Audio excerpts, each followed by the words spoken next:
Chapter 553.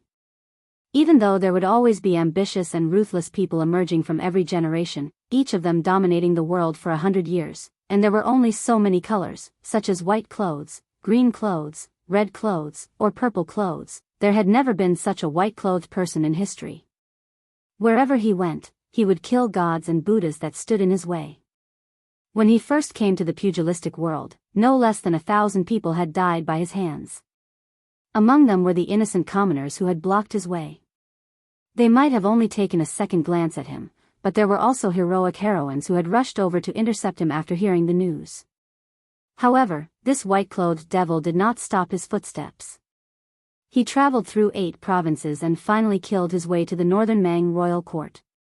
Along the way, there was no lack of experts from the 10 great sects, such as a deputy mountain master of Mount Tibing. Even an old monk who was sweeping the caves of Tsaoji Buddha Cave had appeared. There was even a Taoist who was a direct disciple of the Taoist sect. Killing people like flax, killing people without blinking. These 2 sayings couldn't be more suitable for the devil Luo Yang. Duanmu Chongyang suddenly said, "That little girl with naturally beautiful lips like rouge is actually quite suitable to be with Luo Yang. If they run into that young hero who repelled 500 riders by himself, there will be a good show to watch." Duanmu Qingxing frowned and said, "Why are you thinking about this nonsense?" Duanmu Chongyang smiled embarrassedly. Duanmu Qingxing sighed and said, "Yuan Liang and I are at most old foxes who have the ability to plot a city or a state. Compared to Su Shao, the sky-swallowing python, we are far inferior." The old man continued, "It's not that I belittle myself. Su Shao, just calling this name makes me tremble with fear." The carriage stopped slowly. Duanmu and Duanmu, who were much more scheming than Yuan and his son, got off the carriage together. Duanmu Chongyang walked with a straw raincoat. No matter how you looked at him, he looked like a loafer who was waiting to die. He walked in front of his father without any rules and strode into the mansion. Duanmu Qingxing, who was walking with an umbrella, said to himself, "The night air is clear and bright. Ask yourself, you will know how much conscience you have and how much knowledge you have." He stepped over the threshold with a self-mocking face. Unfortunately, it's daytime. On this day, it was still raining heavily. Biyao had just entered the city when he met a group of 3 people who were walking towards the wine shop. Su Pu, who had lived in seclusion in Dunhuang City for many years, stood in front of the 2 men. It was a taboo in Jianghu for a pair of unfamiliar experts to meet each other. However, Su Pu didn't care about this. It was ridiculous to say that he had submitted to the junior Su Fengnian. Su Pu, as the commander of the 12 light cavalry camps, had 70 to 80,000 cavalry under his command. He was on equal footing with the vanguard commander Wuxi. Not to mention Li Shan, his confidant, even Zhao Chongling, the undisputed chief strategist of Biyao, respected Su Pu greatly. What kind of person had Su Pu not seen? However, Su Pu was strict in his conduct and abided by his duty. Since he was willing to be a death soldier pawn of Dunhuang City, and even His Royal Highness dared to go to Beimeng alone, he had the resolve to die in front of Su Fengnian in this city. There were countless elite troops in the world, but only the Northern Yang Army and Tuoba Bodhisattva's personal guards could be said to be able to fight to the death without leaving a single soldier. Su Pu considered himself an old soldier of Biyao. How could he be afraid of battle? So what if you are the top person of the demonic path? How many times can you make me, Su Pu, die? Sweet Potato took a deep breath. He was about to take a step when he was pulled back by Su Fengnian. Biyao Luo Yang entered the city. She didn't look at Su Pu and Sweet Potato. She only looked meaningfully at Su Fengnian, who had changed his face. Su Fengnian walked out of the umbrella and grimaced as he walked in front of Su Pu. "So it is you. Actually, I should have thought of it long ago. I just didn't dare to believe it." The Northern Mang demonic path's most powerful and ruthless person stretched his waist and slowly walked over. He allowed the raindrops to smash against his clothes, completely revealing his slender figure that wasn't too curvaceous. He said, "Huang Baozhuang is finally dead." Su Fengnian stood where he was. He pursed his lips and didn't say anything. He just wanted to slap his own mouth. Who told you to jinx it? He regretted not bringing out Chuanxiu and Chunlei. The two were less than 20 steps apart. This was Sweet Potato's first time seeing this great demonic lord. He was already prepared to die. This was Su Pu's second time. At that time, the two kings of Dunhuang, Sweet Potato's aunt, and Luoyang fought. He had watched from afar, but he couldn't see their faces clearly. However, Luoyang's aura couldn't be faked by anyone, not even Tuoba. This white-clothed demon's murderous aura was one of a kind. It was one of a kind in Jianghu. Even though Luoyang looked like a woman up close, Su Pu still didn't believe that he was a woman. Only Su Fengnian, who had suffered in the sword pavilion of Flying Fox City, knew that she was indeed a woman. She had both the appearance of a celestial being and the appearance of a dragon concubine. She was also very young. Damn it, her extraordinary talent was comparable to Li Chuangang's. Su Fengnian asked, "How did Huang Baozhuang die? Where's your pearl?" The woman who was both Luoyang and Huang Baozhuang's chess and sword music school didn't answer.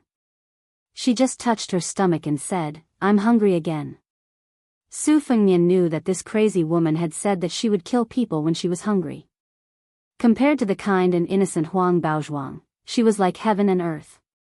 This well-deserved giant of the demonic path suddenly laughed. Even Su Pu was a little dazzled. She laughed softly and said, "Huang Baozhuang doesn't know what I did, but I know what she did." Sweet Potato and Su Pu didn't need to be in the rain. They were already confused. Chapter 554. Su Fengnian was about to speak when the woman who addressed herself as Luoyang finally looked Sweet Potato and Su Pu in the eye. She frowned and said, "Why do you look so much like that old hag? No wonder your aunt wanted me to spare your life. I won't kill you, but go back to the palace of purple and gold. You're not allowed to set foot in Yeting Palace for the rest of your life." Sweet Potato smiled charmingly but didn't move. Luoyang stepped behind Sweet Potato and gently patted her chest. Almost at the same time, Luoyang's right hand turned into a slap to deflect Sweet Potato's kick. Her left hand caught Su Pu's whip leg and threw him away. Su Fengnian didn't move, but his two flying swords were already out of his sleeves. However, when the golden threads were 2 inches away from Luoyang's forehead, they stopped and trembled. The morning dew stopped 3 inches away from her chest. Sweet Potato and Su Pu were about to join forces and give Su Fengnian the opportunity to charge his flying swords. Suddenly, the sky changed color and the rain fell like thousands of flying swords. The two of them suffered unspeakable pain just by blocking the swords. They only managed to advance a little after being cut by thousands of swords. Luoyang was the youngest person to enter the realm of celestial phenomenon in the past 100 years. In this aspect, she was even more shocking than Wang Xianji, Tuoba, and Dong Tai, who were in the top 3 of the martial arts role. Su Fengnian completely let go of his control over the 2 swords. He looked at the 2 of them calmly and then looked at the white-clothed devil Luoyang. He shook his head and said, "Sweet Potato, Su Pu, you two go first. Don't worry about me." Sweet Potato was the first to turn around. Su Pu hesitated and also retreated. Luoyang made an exception and didn't chase after them. Probably because he found the golden thread flying sword in front of him interesting, he stretched out 2 fingers and caught the falling golden flying sword. Ignoring the morning dew falling to the ground near his chest, he said, "Su, you have some skills and are becoming more and more promising. How did you enter the Vajra realm, and how did you get injured?" Without any support, the morning dew fell straight to the ground and was covered by the endless rainwater pouring down from the trough. Without looking at Chao Lu and Jean Lu, Su Fengnian asked, "Do you have to kill me?" Luoyang's fingers slightly exerted force, the golden thread curved in an arc. She said with a smile, "Give me a reason not to kill him. Tell me."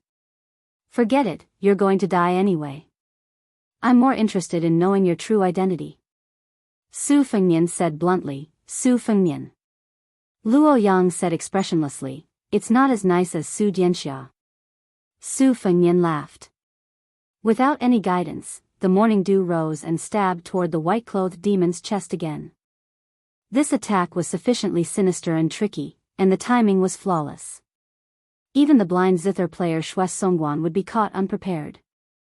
But she only made a small sound of surprise. She stretched out 2 fingers again and caught the strange psychic flying sword.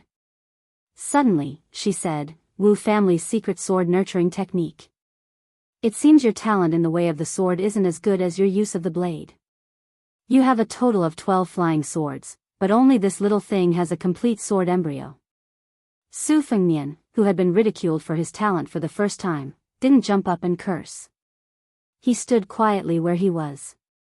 Su Pu and Sweet Potato, who had a tacit understanding, stopped and surrounded the white-clothed woman in a tripartite confrontation. The rain gradually stopped.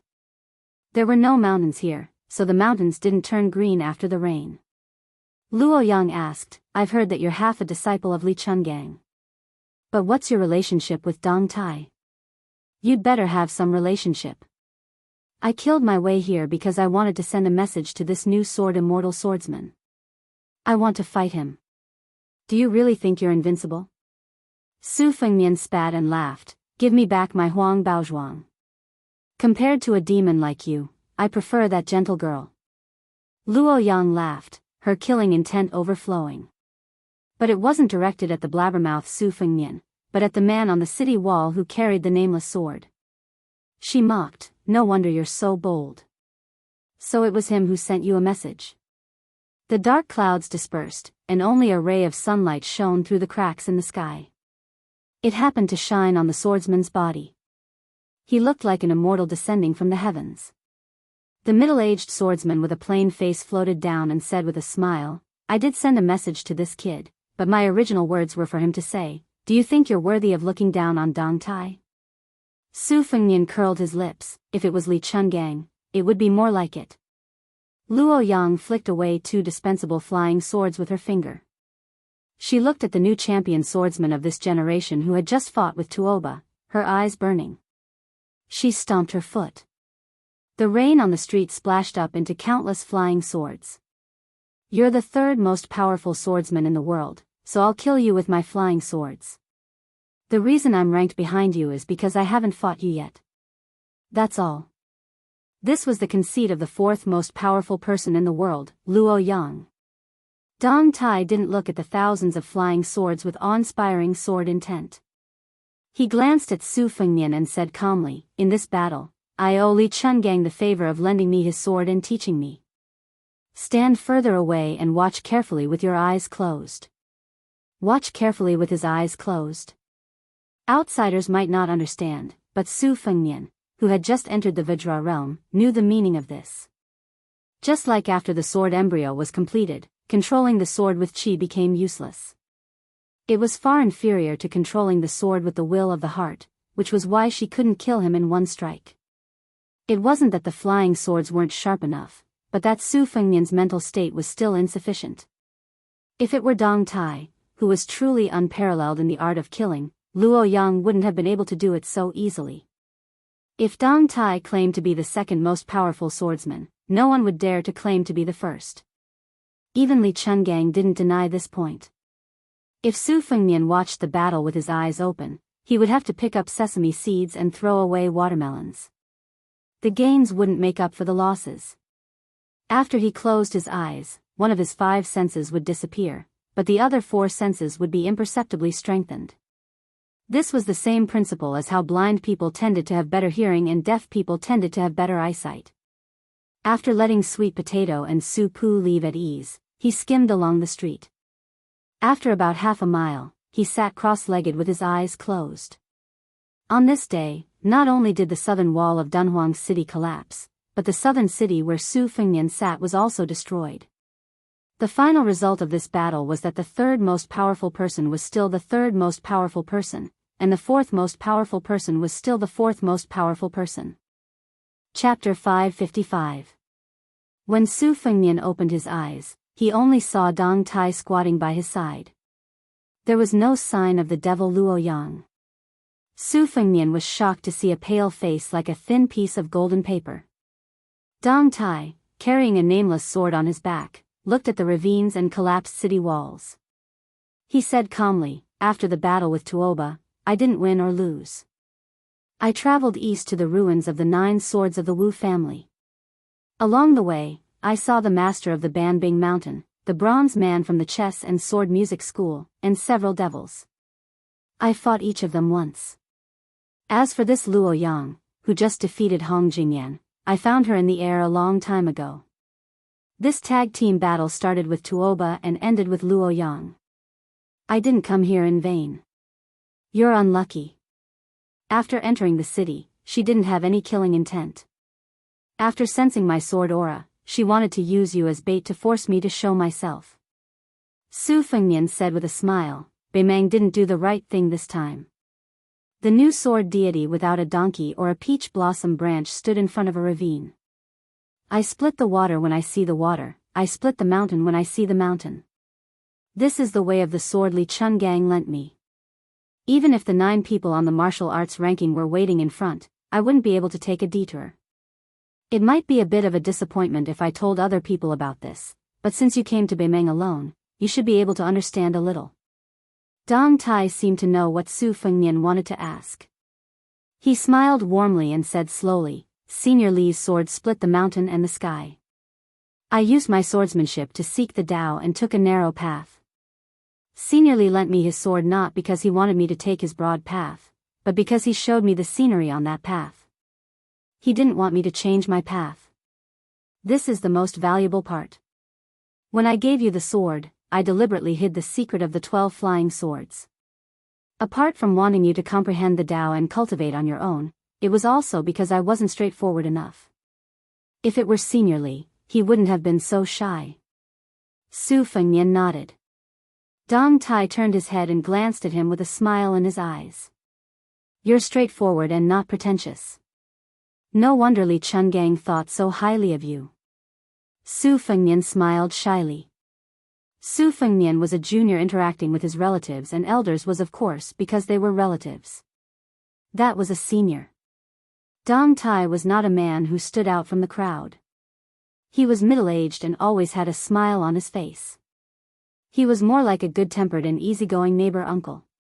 He was even more elegant and dignified than Su Pu, who had been selling wine for many years.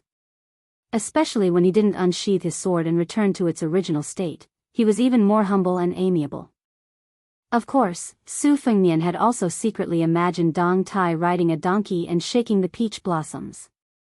Amongst the green mountains and clear waters, or amidst the rain of arrows, he must have had the demeanor of an expert. Unfortunately, he didn't get to see it. Dong Tai looked at his chi and asked, "How did you get injured?" Su Fengnian said softly, "I fought with a few hundred cavalry. I was a little weak." Dong Tai teased, "You're the same as your father. You didn't know your place when you were young."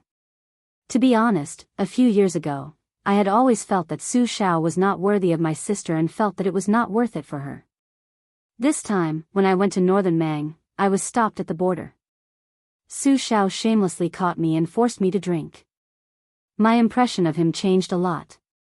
Although I still don't understand why my sister eloped with him, I feel that at least she was happy and comfortable with a bumpkin like Su Xiao. Not to mention other things, Su Xiao only married her in his lifetime. It was already very rare, so there was nothing to feel sorry for. "Oh right, your gold-threaded sword embryo is more than half completed. It's a stone from another mountain to improve jade. I'm not curious. How did you obtain the morning sword by chance? Tell me about it." Su Fengnian turned around and pointed at the giant immortal's palace complex. He smiled and said, "I was thinking about things on the roof the whole night.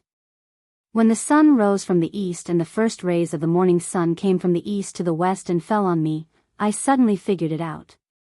It was also at that time that I realized that after every flying sword gained intelligence, it was a kind of secret sword technique."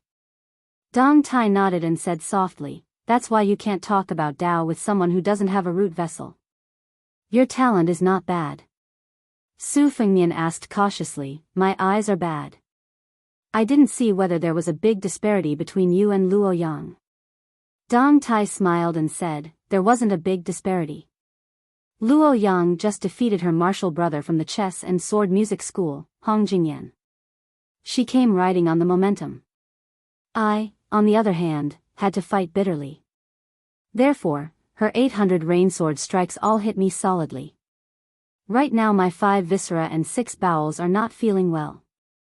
However, since I have reached the land immortal realm in the eyes of the world, I can still withstand it. As for her, she only suffered 1 strike from me and broke the pearl in her heart. It can be considered 1 pearl for 1 life.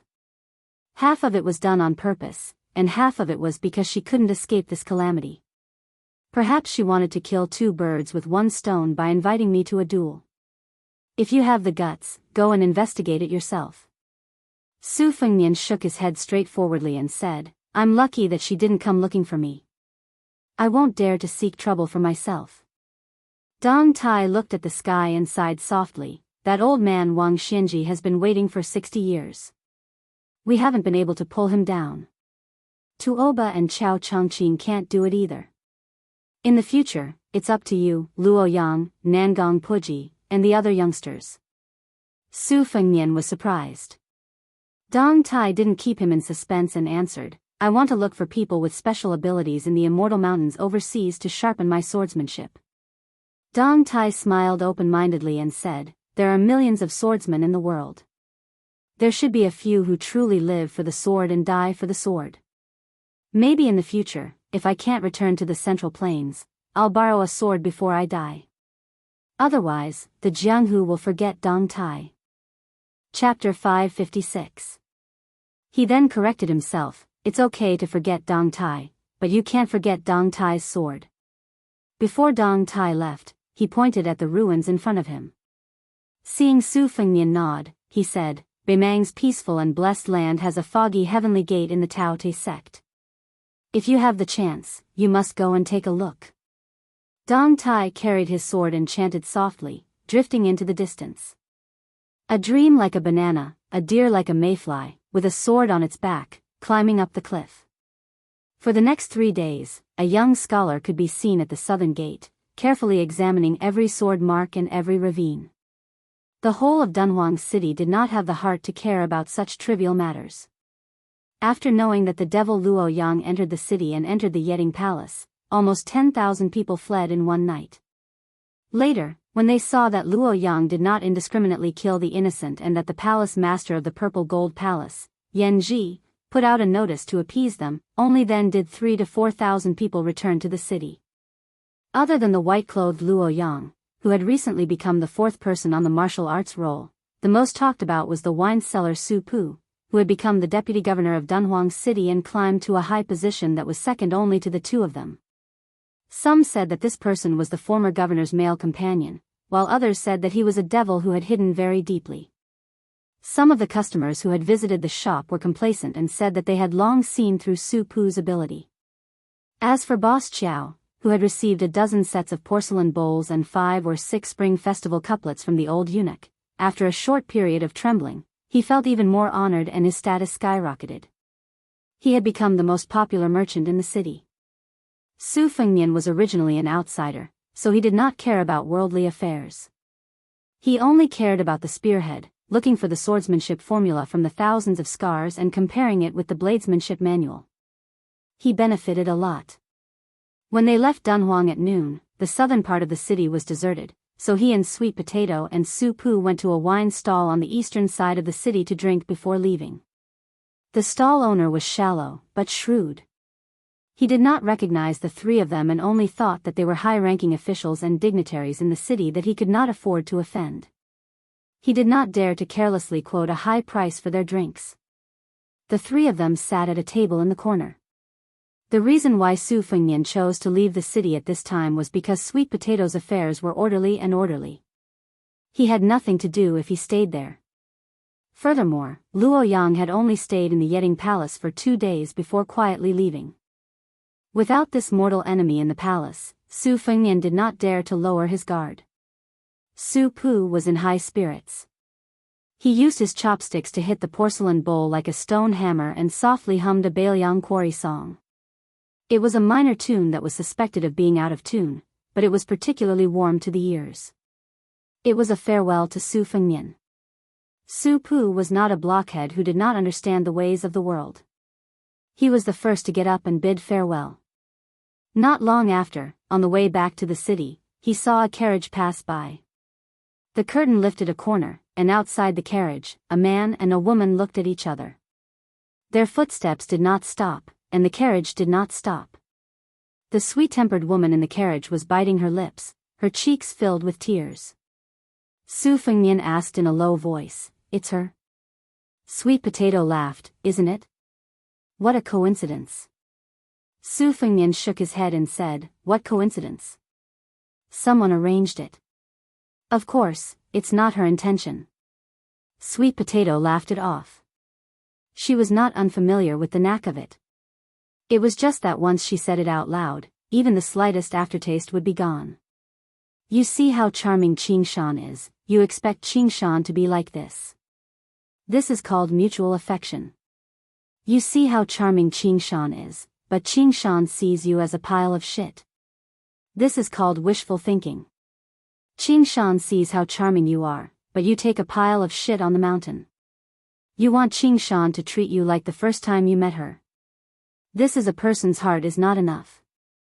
Sweet Potato took the initiative to change the topic. Why don't young master stay for a few more days? You can try to subdue Su Pu. Su Fengnian shook his head and said, "The thing I'm not good at in this life is buying people's hearts. This is the second time I'm traveling, and I didn't think about how to exchange pleasantries with the 100 Light Cavalry of the Phoenix Battalion. Besides, I can't stand those old tricks of kowtowing. Those who come out to mingle with officials and traverse the Jianghu are not fools. If they're lucky, they'll be able to hit it off, and they'll be suitable to be friends. You see, when I was His Royal Highness, other than a few bad friends who grew up with me, have I ever taken in any underlings? It's fun to be stabbed in the back." Sweet Potato rubbed Su Fengnian's forehead and said softly, "This has to be changed." Su Fengnian nodded and said, "I'm changing it diligently. Su Pu said just now that Su Xiao is gathering momentum, and I have to take advantage of it. It's very reasonable." After drinking a few bowls of wine, Su Fengnian got up and carried a new purple bamboo box. He said, "You don't have to send me off." Sweet Potato stood obediently in the same place and just stared blankly into the distance to send him off. Su Fengnian headed north toward Jinxi province. Before he reached the site of the Wu family's 9 swords defeating 10,000 cavalry, he encountered a huge land-based tornado that appeared out of nowhere. It was a magnificent sight. Su Fengnian fastened the string of the box and rushed over with a big laugh. He remembered the wooden sword of riding an ox on Mount Wudong and drawing a waterfall. The spring and autumn sword broke open a gap and penetrated the wall into the tornado. Generally speaking, land-based tornadoes were not as powerful as water-based tornadoes, but they were often mixed with sand and boulders, making them extremely dangerous. The land-based tornado sucked in the soil on a huge scale. After Su Fengnian entered, he had to suffer a lot. It was almost as if he was continuously being played by a blind female zither player. However, Su Fengnian was already mentally prepared. He pulled out the spring and autumn sword and used his sword chi to break apart the boulders. At the same time, he built a mirage of the great yellow courtyard and stepped on it. It was as if he was climbing a tall building, as if he was climbing the 5 sacred mountains. He closed his eyes and focused his mind. He pulled out the sword again and again, rising higher and higher until he was thousands of feet above the ground. Suddenly, the wind stopped and Su Fengnian rushed out. His figure rose above the sea of clouds as if he had entered the heavens. His whole body was bathed in the golden sunlight, like a golden Buddha. It was a pity that the world could not see this scene. Su Fengnian was above the 9 heavens. Looking at the vast golden sea of clouds, he laughed and said, "I have a sword called Fuyao." Chapter 557. After Su Fengnian rushed out of the huge whirlpool, he shouted and swung his sword. Using the force of the throw, his body continued to climb up to the sky. When he reached the highest point, he sat down cross-legged like a celestial sitting still at the heavenly gate, watching the clouds rise and fall. This was probably the most carefree scene in the mortal world. Su Fengnian looked up and saw a sea of clouds that stretched as far as the eye could see. After being in high spirits, his body fell straight down, breaking through the golden clouds that were bathed in the Buddha aura. In just a few breaths, the land whirlpool was already half a mile away. Su Fengnian finally stopped pretending to be a Buddha. With his mind directed, the morning dew flew out of his sleeves. Su Fengnian stretched out his limbs and tapped lightly on the flying sword with the tip of his toes, slightly slowing down the speed of his fall. If he took the lead to use the remaining flying swords that still needed to be guided by Qi, the momentum of his fall would be unstoppable. He repeatedly tapped on the flying swords to slow down the speed of his fall. When he was about 100 feet above the ground, Su Fengnian, who fell from the sea of clouds, suddenly pulled out the spring and autumn sword. The sword stirred up a gust of wind, and after 500 feet, the 11 flying swords flew out at the same time, forming a slanted staircase in the sky. He stepped on the sword step by step. At the same time, the abundant qi of the great yellow courtyard surged throughout his body. His headscarf and sleeves fluttered together, making him look like an immortal. The essence of the great yellow courtyard was that it could fill a granary with a single seed. Every time his qi stopped, he would be able to generate new qi, which allowed him to draw out the spring and autumn sword. If an ordinary Vajra realm expert fell like this, even if they didn't die, they would be heavily smashed into the ground and suffer internal injuries. Within 100 feet, Su Fengnian was already at his wit's end. He tried his best to raise his qi and almost instantly stomped on the ground, bending his legs to reduce the momentum. The dust on the ground flew up, and Su Fengnian, who was still carrying a book box, rolled out, causing dust to splatter everywhere. Looking up at the sea of clouds in the sky, heavenly earth. After a few breaths, his qi was full. Su Fengnian took to his heels and rushed toward the land dragon that connected heaven and earth. Like before, he used the spring and autumn sword to split open a crack in the wall. After entering, he still chopped countless boulders with his sword, stepped on the rocks, and floated up. Once again, he rushed out of the dark and dim land dragon's mouth. This time, Su Fengnian did not hover above the sea of clouds like an immortal looking into the distance. He purposely inhaled and exhaled, and his body was sucked into the whirlpool. The spring and autumn sword continuously chopped. This time, he was going against the flow downwards. The devil Luo Yang killed every immortal and Buddha she met. Dong Tai also said that Li Chuangong's way of swordsmanship was like meeting mountains and rivers. Su Fengnian did not believe that he could not chop a rootless land dragon. Although there were flying boulders like flying locusts and arrows, most of them were traceable. As he walked downwards, the boulders rolling on the jade plate became countless swift and fierce hidden weapons.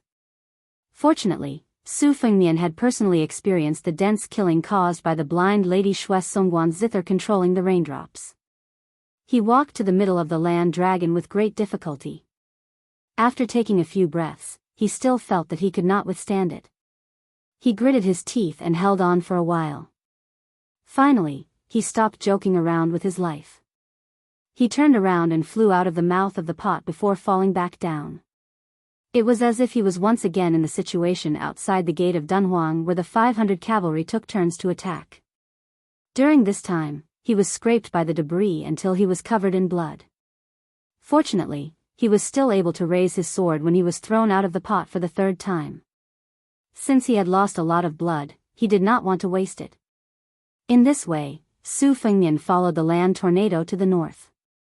In the world, there were people who rode on horses or boats and drifted along with a tornado. It was not known if this was unprecedented. However, after entering Beimang, in Flying Fox City, he heard that the Chilan immortal of the Taoist sect had once crossed a reed to reach the 13th peak, and Tuoba, who used the Arctic ice field as a place to temper his body and soul, had once stood on the whale-floating sea. Compared to these two, Su Fengnian was not too far behind. Everything has life and death. After the shabbily dressed Su Fengnian had cultivated 6 swords, he noticed that the tornado had begun to weaken. It was not as powerful as before, so he began to continuously slash at the air wall with his sword to accelerate the dissipation of the land tornado. After throwing out the tornado for the last time, Su Fengnian suddenly raised his qi and stood above the sea of clouds. He glanced at the setting sun in the west. The clouds and mist were purple, presenting a beautiful scene of purple smoke curling up in spirals. Su Fengnian was intoxicated. At that moment, a thought flashed across his mind. Had she, who was riding on a sword, seen such a scene before? Falling back to the human world, the spring and autumn sword was no longer as powerful as the original land tornado. Landing on the ground was not a problem, but Su Fengnian was still immersed in his thoughts. As a result, he was kicked to the ground. Although he was temporarily alert, he still could not avoid the sneak attack. Fortunately, that kick did not have the intention to kill. Su Fengnian was thrown a long distance away from the ground. The clothes on his body were completely torn. When he got up, he saw that it was the acquaintance he did not want to see the most in his life, the other Huang Baozhuang, Luo Yang. In the dusk, on the yellow sand, a white dress fluttered. Su Fengnian felt a headache coming on. Even when he encountered Tuoba Chunsun and the blind female zither player, these two formidable opponents, he was not this thorny. He forced himself to suppress the chill in his heart and did not retreat or run. It was not that Su Fengnian had the courage to face death unflinchingly after comprehending the rising tide form, but because of the information revealed by that kick, he did not turn around and flee. Sure enough, the demoness Luo Yang went straight to the point and said, "Come with me to the ice fields. I will kill Tuoba and the treasure will be yours." Su Fengnian nodded without hesitation and said, "Okay." If he did not agree, he would definitely die. The situation was stronger than him, so Su Fengnian could not swallow his pride and pretend to be a hero. As long as this revered Yama did not ask him to slit his throat with the spring and autumn annals, he would obediently agree. Luo Yang was clearly somewhat satisfied with Su Fengnian's straightforward attitude. She turned around and went ahead. Su Fengnian followed behind her, always maintaining a distance of 10 feet. This would ensure that if she wanted to kill someone for no reason, she would not be killed in one blow. In any case, she would risk her life to give him a few moves. Su Fengnian stared at the slender back. She was wearing a white robe that largely concealed her gender, and her hair was tied up with a wooden hairpin. When he first met her in Dunhuang City, if he had not seen the face of the chess and sword music schoolgirl, Huang Baozhuang, up close, Su Fengnian would not have thought of her as a girl. Her murderous aura was too strong, and she was extraordinarily valiant. At most, she would be taken as a man who was born rich and beautiful. When Su Fengnian was traveling and pretending to be a fortune teller to cheat money, he would often smile at the ugly-looking men and say, "Young master, your appearance is not bad. You are a man of the south and a man of the north, so it will be difficult for you to run away from wealth." However, at that time, there would definitely be a turning point, and the word, "but," would be added. If not, it would be difficult to cheat the copper coins out of their pockets. During those 3 years of suffering, Su Fengnian concluded that there were two major difficulties. The first was to let the daughter-in-law of another family climb into his bed, and the second was to let the copper coins in other people's pockets fall into his own pocket. Unfortunately, he encountered Luo Yang after Li Zhu was shattered by Dong Tai. Su Fengnian did not even have the slightest thought of taking advantage of her. Luo Yang slowed down her pace, and the distance of 10 zhang became 9 zhang. Su Fengnian quietly pulled back to 10 zhang, and when the distance became 9 zhang, Su Fengnian did not make any unnecessary moves, and allowed her to slowly close the distance to 3 zhang. This woman moved from Beimang to the top 10 of the martial ranking, and after defeating Hong Jingyan, she became the 4th in the world. Although she lost to Dong Tai in the 3rd match, and stopped at the 4th place, since she had the determination to wrestle with Tuoba, then presumably the battle with Dong Tai that destroyed the city might not have been an all-out battle, because she had used her rain sword against Dong Tai's sword. Before this battle, the world knew that the demon Luo Yang killed people like picking up grass, but she had never used a sword. It was easy to imagine that the most frightening thing about Luo Yang was not her high ranking, but her rapid improvement at such a young age. She was clearly walking the same path as Wang Xianji and Tuoba, which was to use battle to nurture battle. With her back to Su Fengnian, Luo Yang said calmly, "You want to go to the site where the Wu swordsmen were buried?" Su Fengnian said softly, "That's right." Luo Yang said calmly, then you and I will meet in 20 days at Tai City in the state of Aquarius." With that, she swept away. Chapter 558. Su Fengmian, who had met Luo Yang and had made an agreement with her, felt a heavy weight weighing down on his heart. He stood where he was and looked at the graceful figure disappearing into the distance. With a gloomy expression, he sighed. On the way to the Wu family's 9 swords break 10,000 cavalry, he had already encountered a devil. He was extremely unlucky.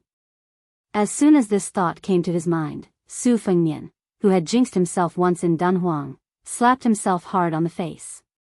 He took off his bookcase, changed into a new set of clothes, and continued on his way to Shihe province. In Dunhuang, Sweet Potato had told him about the situation of the ruins.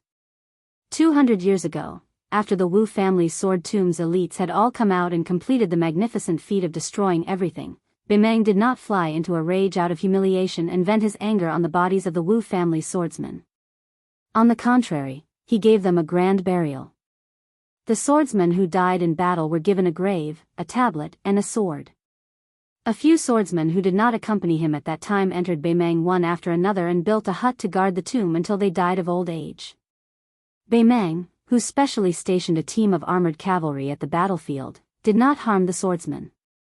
After the swordsmen died, the descendants of the Wu family who guarded the tomb from generation to generation continued to take care of the tomb. This was a stark contrast to the Central Plains' practice of digging up the coffins of their enemies and whipping their corpses.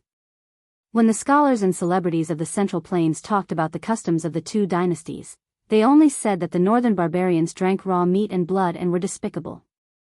Su Fengmian calculated the distance with his fingers.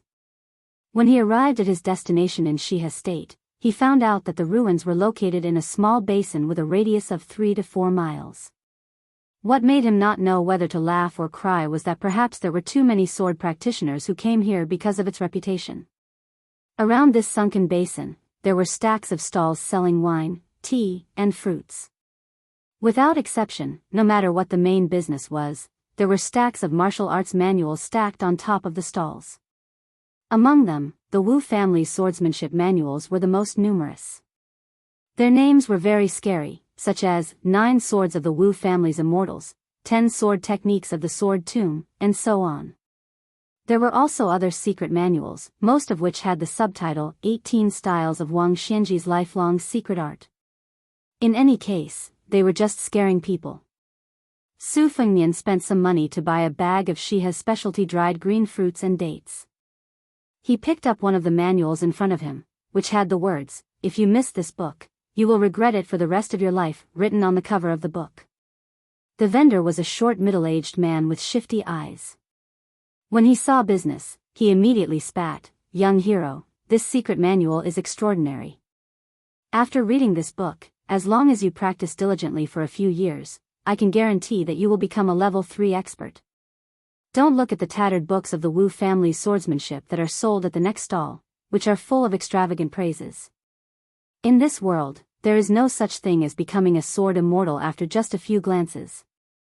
Here, you get what you pay for. This mighty bull's divine art is the secret manual of the Shenyuan family in the Liang dynasty. Don't judge it by its reputation, but it is real. I can see that young hero's physique is very good, and with one look, I can tell that you are a talented martial arts prodigy. The original price of this manual is 6 taels of silver. Only 3 taels. Su Fengmian was eating green fruits and jujubes. He looked at the stall owner who stretched out 3 fingers and just smiled. Soon, the strong man from the stall next to him pulled the rug out from under him. He sat on the bench with his legs crossed, and while eating sunflower seeds, he sneered and said, "Bull power, right? I have a bunch of them here, but they haven't been sold yet. Not to mention 3 taels of silver, one book is only 30 coins, and it's a buy one get one free. Do you want it, young master? With this price, it's not expensive to wipe your ass." The short man who was selling both dates and secret manuals turned around and scolded, "Zhang Dapeng, do you need to be taught a lesson?" The strong man threw the sunflower seeds in his face, stood up, bent his arms, and exposed his firm muscles. He roared, "Third mouse, who's teaching who? The stall owner, who was called Third Mouse, shrank back, curling his lips. Seeing Su Fengnian put down the shitty book that couldn't be sold, the strong man immediately put on a bright smile and tried to attract business. "Young master, this way please. I, Zhang Dapeng, am famous around here for being honest and kind.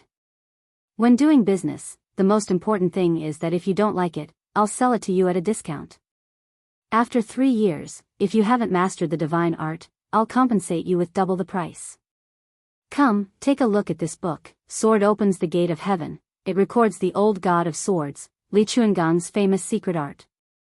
Look at the exquisite binding, the quality of the pages, and the handwriting. It's obviously the real thing. If young master finds a similar book around here, I'll twist my head off and use it as a urinal for you." Su Fengnian walked over and took the secret book.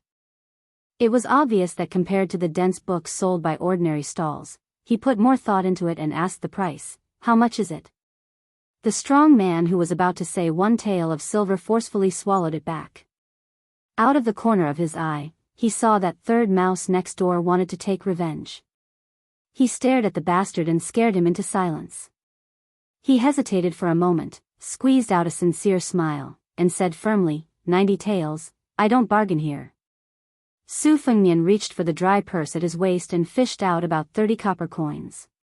He said expressionlessly, "That's all."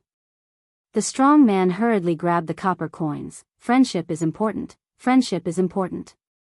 It's good that young master has the heart. 30 taels it is."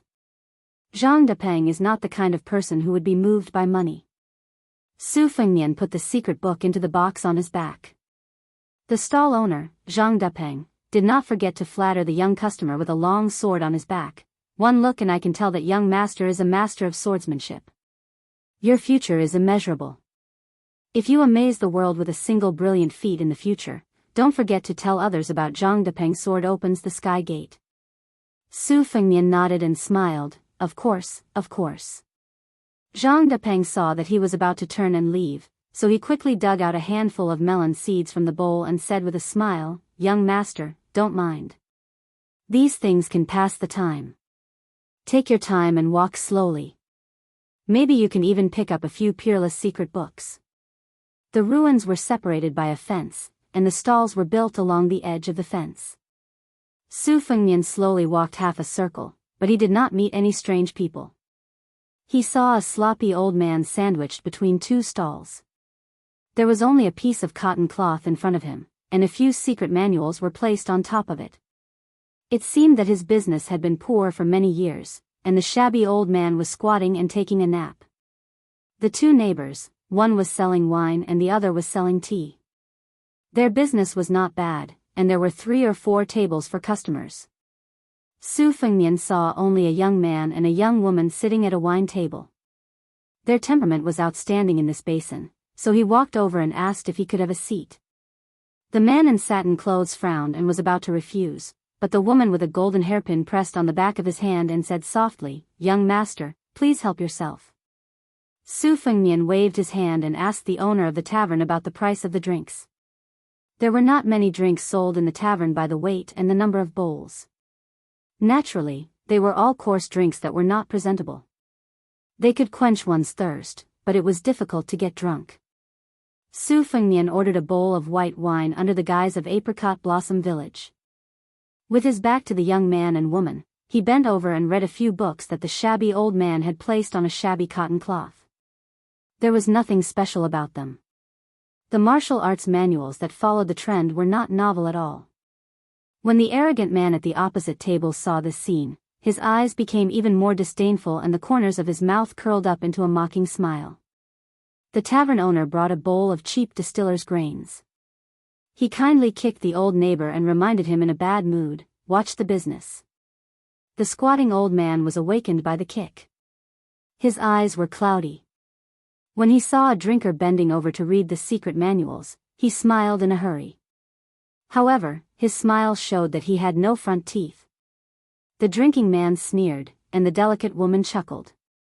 Su Fengnian took a bowl of wine and left the bench. He squatted in front of the cotton cloth that could not even be called a stall, and asked with a smile, "How much are these books?" The old man scratched his gray hair and said with a silly smile, "Young master, just do as you see fit. Just a few coins will do. They are all fake anyway." Su Fengnian took out the last 6 or 7 copper coins from his money bag and handed them to the old man with no front teeth. The old man did not think it was cheap. He took it with a smile, folded 4 or 5 secret books, and handed them to the young master in front of him with both hands. Seeing that he was so stingy, the man at the same table looked at him with disdain. The woman also seemed to think that the young scholar's face was a bit tacky, and it was a waste of his elegant appearance. She drank half of the wine and left the tavern with the man who accompanied her. Su Fengnian, who was indifferent to this, sat back at the table. He opened the book box and put the secret books inside. After fiddling with it for a while, he seemed to be happy that he had found treasures. He waved at the tavern owner and said with a smile, "Boss, do you have any good yellow wine? It doesn't matter if it is expensive. Give me 2 bowls." The tavern owner smiled brightly and became more attentive. "Yes, yes. I will give you 2 bowls." Su Fengnian waited for a moment and took 2 bowls of yellow wine from the tavern owner. He squatted in front of the old man with no front teeth again and handed him a bowl. He asked with an authentic Dongyue accent, "Judging from your accent, you used to be from Dongyue, right?" The old man didn't dare to take the bowl at first, but when he heard the familiar accent, he took it and said with surprise, "Yes." Su Fengnian put down the bowl and went to the book box to take a secret book with a 50-tael banknote inside. He sat cross-legged facing the old man and said with a smile, "You can keep one for yourself." The old man didn't stand on ceremony and accepted it with a smile. He thought that this handsome young man was really a good person. People came and went, and it was bustling. An old man and a young man sat facing each other. They didn't talk much and just drank slowly. After finishing the wine, Su Fengnian paid the tavern owner and left with the book box. The old man was in a good mood and had nothing to do. He wiped his saliva and hummed a tune as he flipped through the book. Suddenly, his eyes widened. The old man with no front teeth opened his mouth and stared at the back of the young man with a sword and a book on his back. He quickly closed the secret book that wasn't hidden at all. He was shocked and confused. One day, Su Fengnian approached the Wu family's swordsman graveyard. He was so close, but he didn't enter. Chapter 559.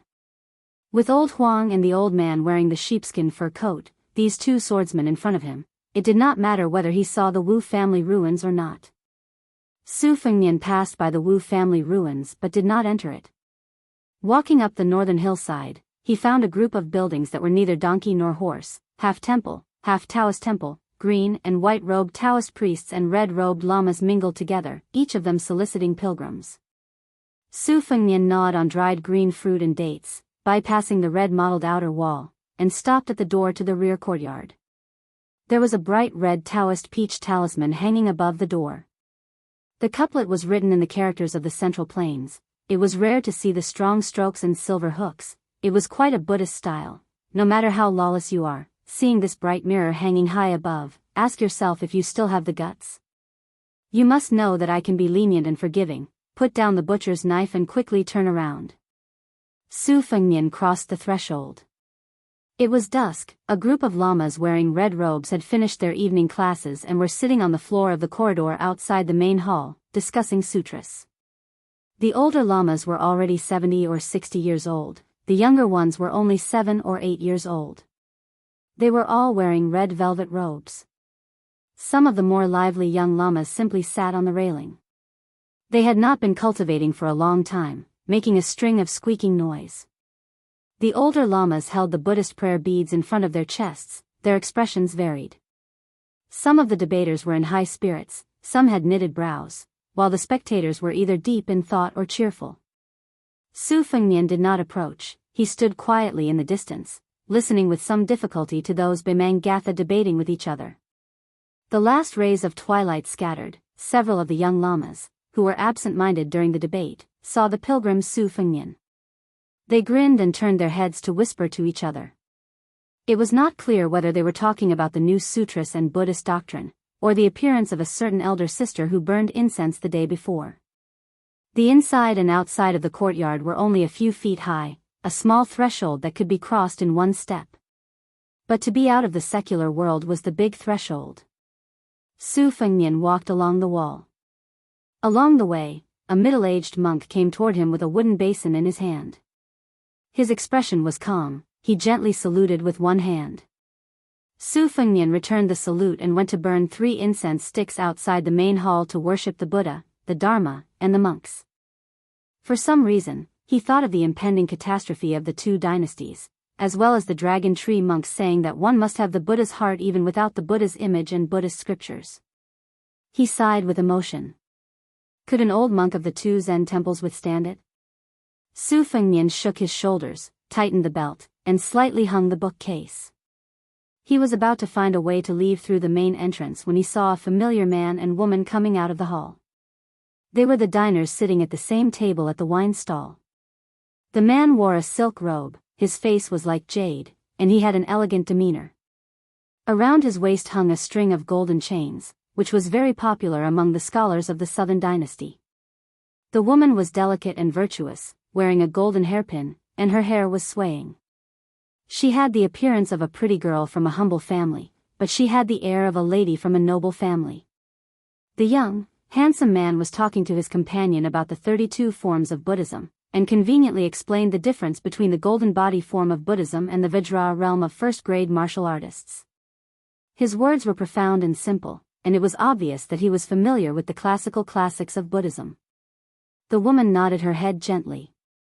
Su Fengnian did not want to speed up and overtake the 2. His original intention was not to disturb this outstanding man and woman who were only a little bit less than a couple. Unexpectedly, after a while, the man turned his head and glared fiercely at him, as if he felt that Su Fengnian was staring at the woman's graceful figure with ill intentions. However, because of the man's upbringing, he did not say any malicious words. Su Fengnian could only stop and wait until they were far away before he continued forward.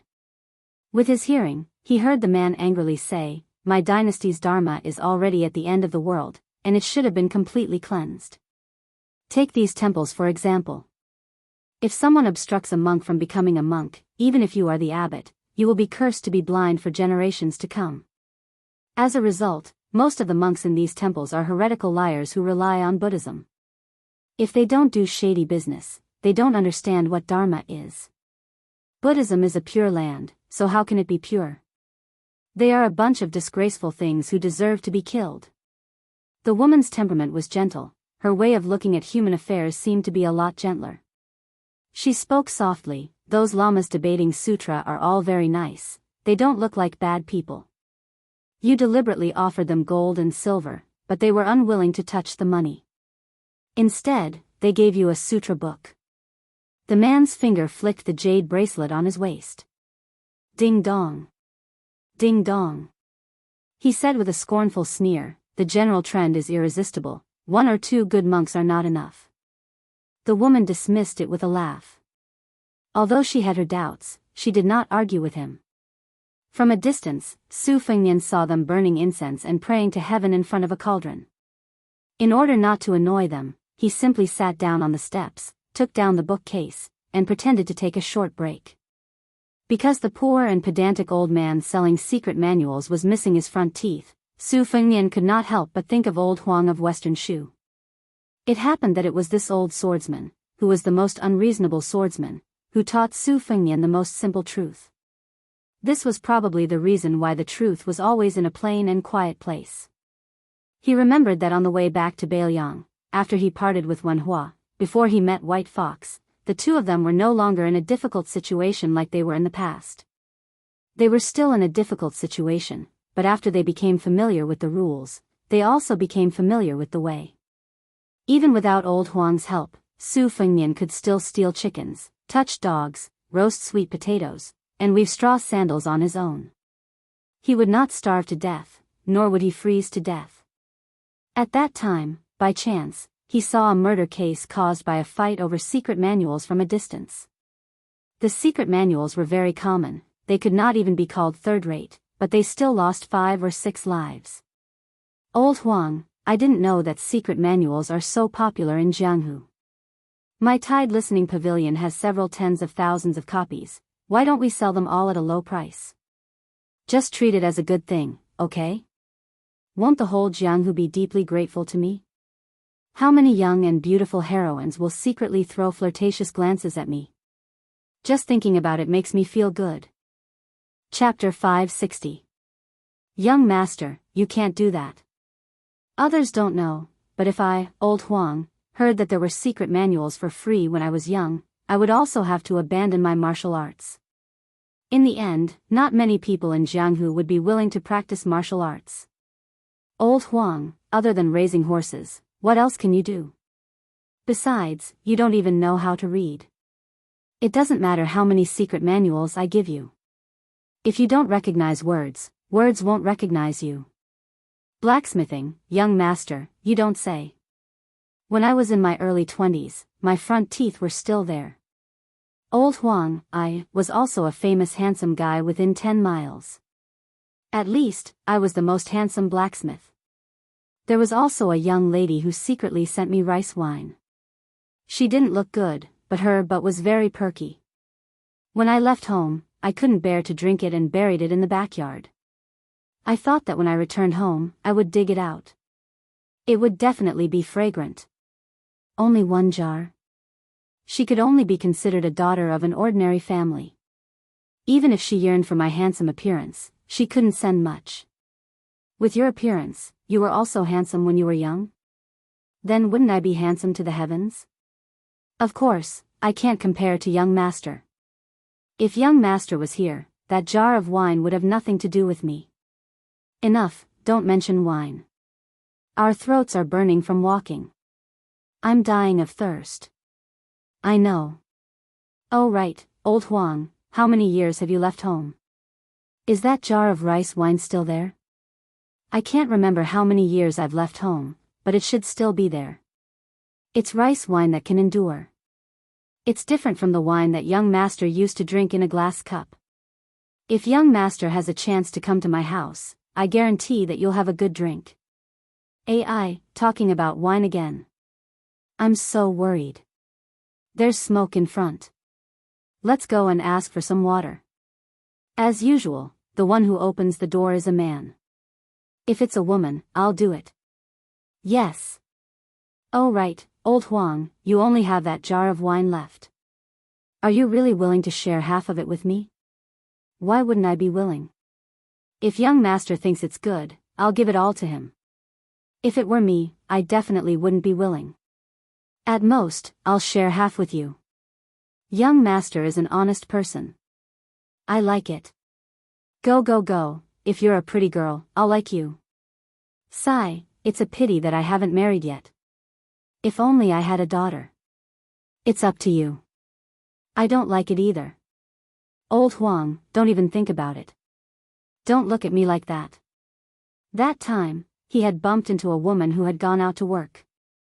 It was Su Fengnian who had come to ask for 2 bowls of cold water. He still remembered it to this day. When he occasionally looked back, old Huang was squatting by the side with a bright smile. As always, he was missing his front teeth and looked very comical. While drinking water, old Huang did not forget to naively talk about how good it would be to have a daughter. Old Huang, if you have a daughter, I'll marry her. However, these words were like the yellow wine that didn't make it into their stomachs. They couldn't say it out loud. Su Fengnian sat on the steps in a daze. Somehow, the woman saw his figure and took the opportunity to go to the Taoist temple to talk about immortality with an old Jinren. She hesitated for a moment and came alone.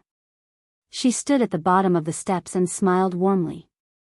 Su Fengnian's detection of the qi of heaven and earth had almost reached the realm of Vajra warrior. He just turned a blind eye to her. The woman was not in a hurry to speak. She seemed to be thinking about how to phrase it. After all, it was somewhat unreasonable for a woman to strike up a conversation with a man. Especially for the descendants of the Southern dynasty, most of the Central Plains customs had been passed down. The woman stood under a dragon claw locust tree that was rarely seen in the northern Mang territory.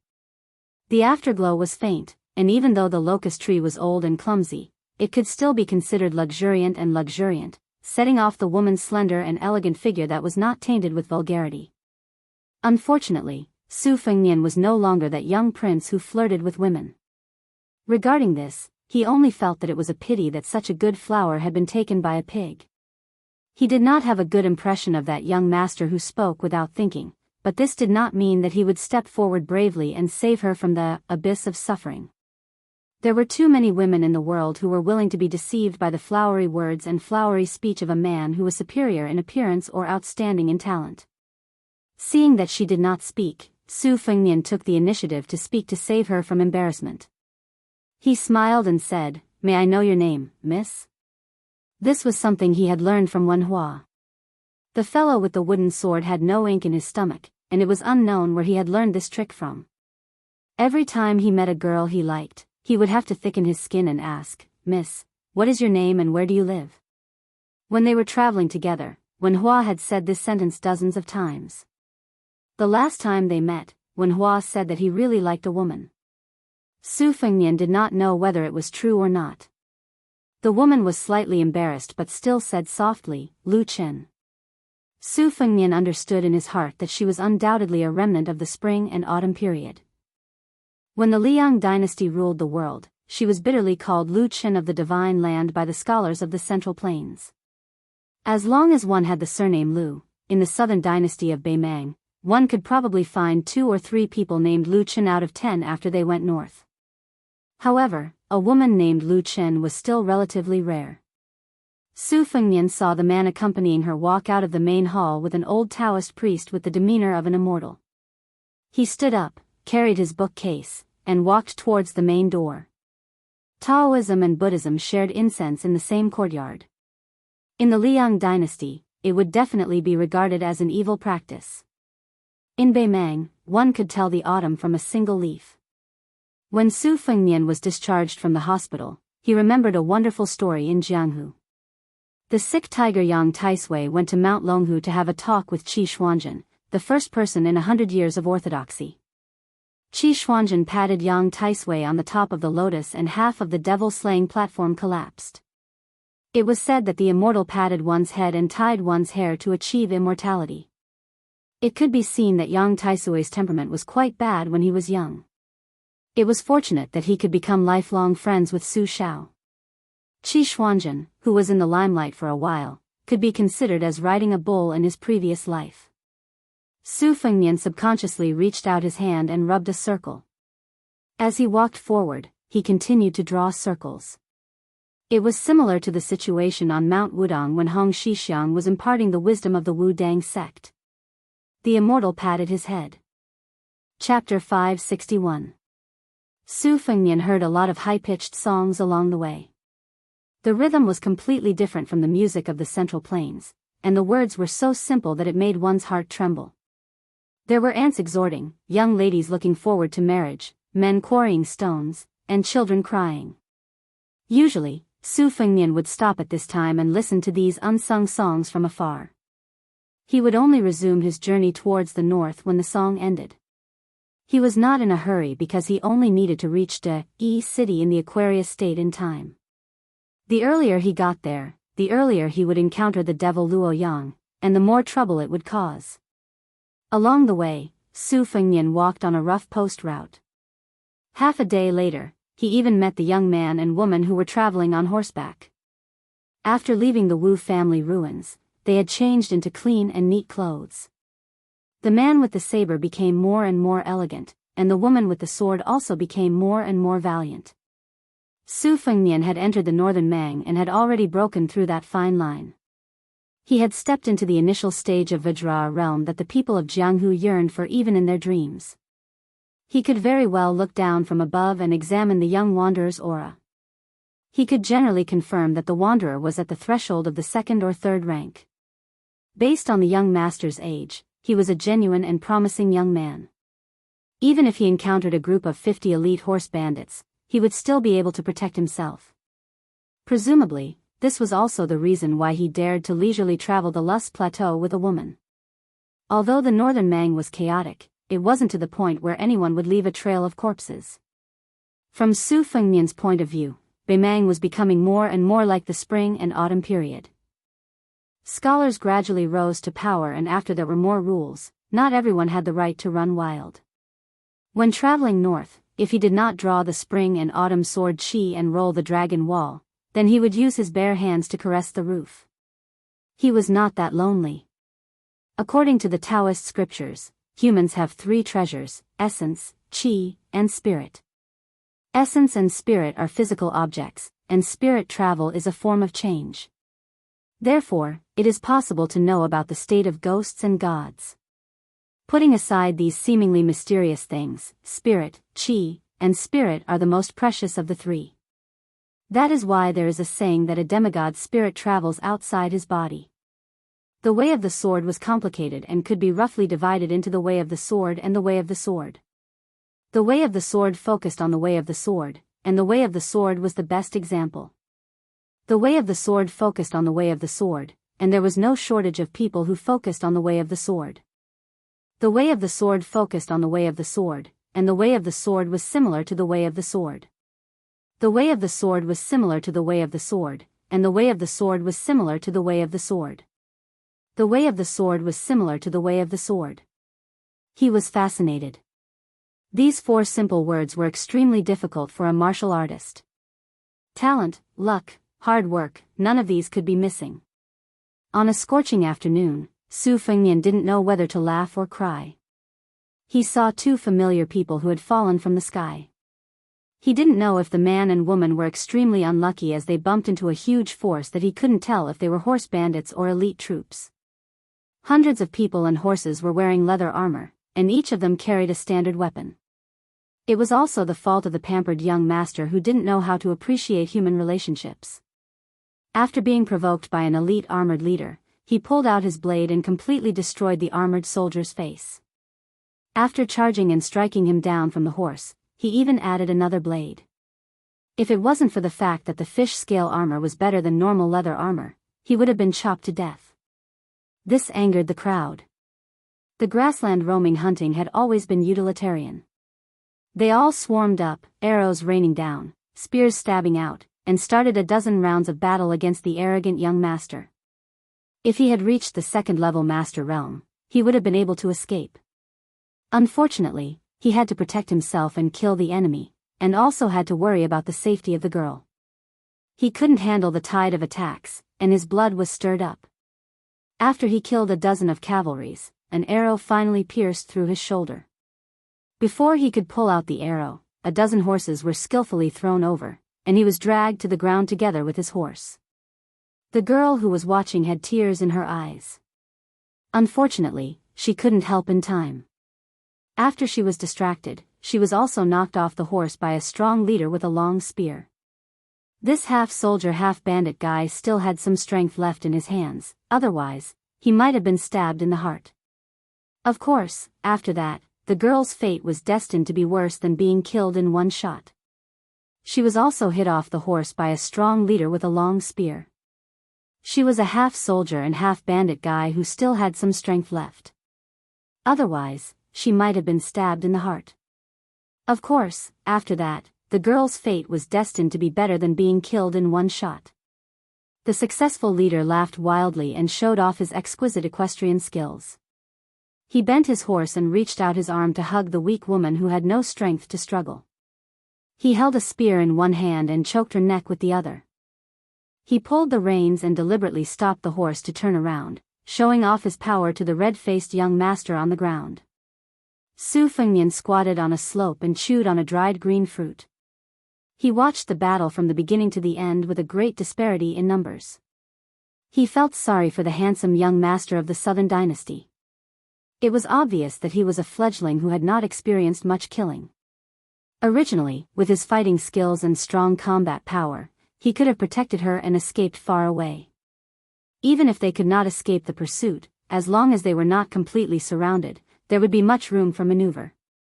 When the Jianghu warriors fought against the enemy's armored soldiers, many of the so-called hundreds or even thousands of people could fight against them. It was rare to see someone like Li Chungang, who did not retreat at all. Most of them fought as they retreated.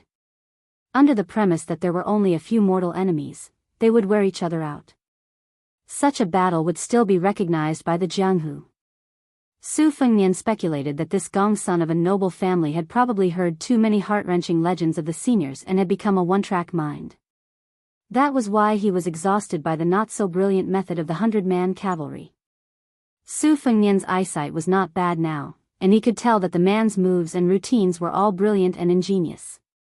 On the chessboard, he had many new routines that had never been spread before.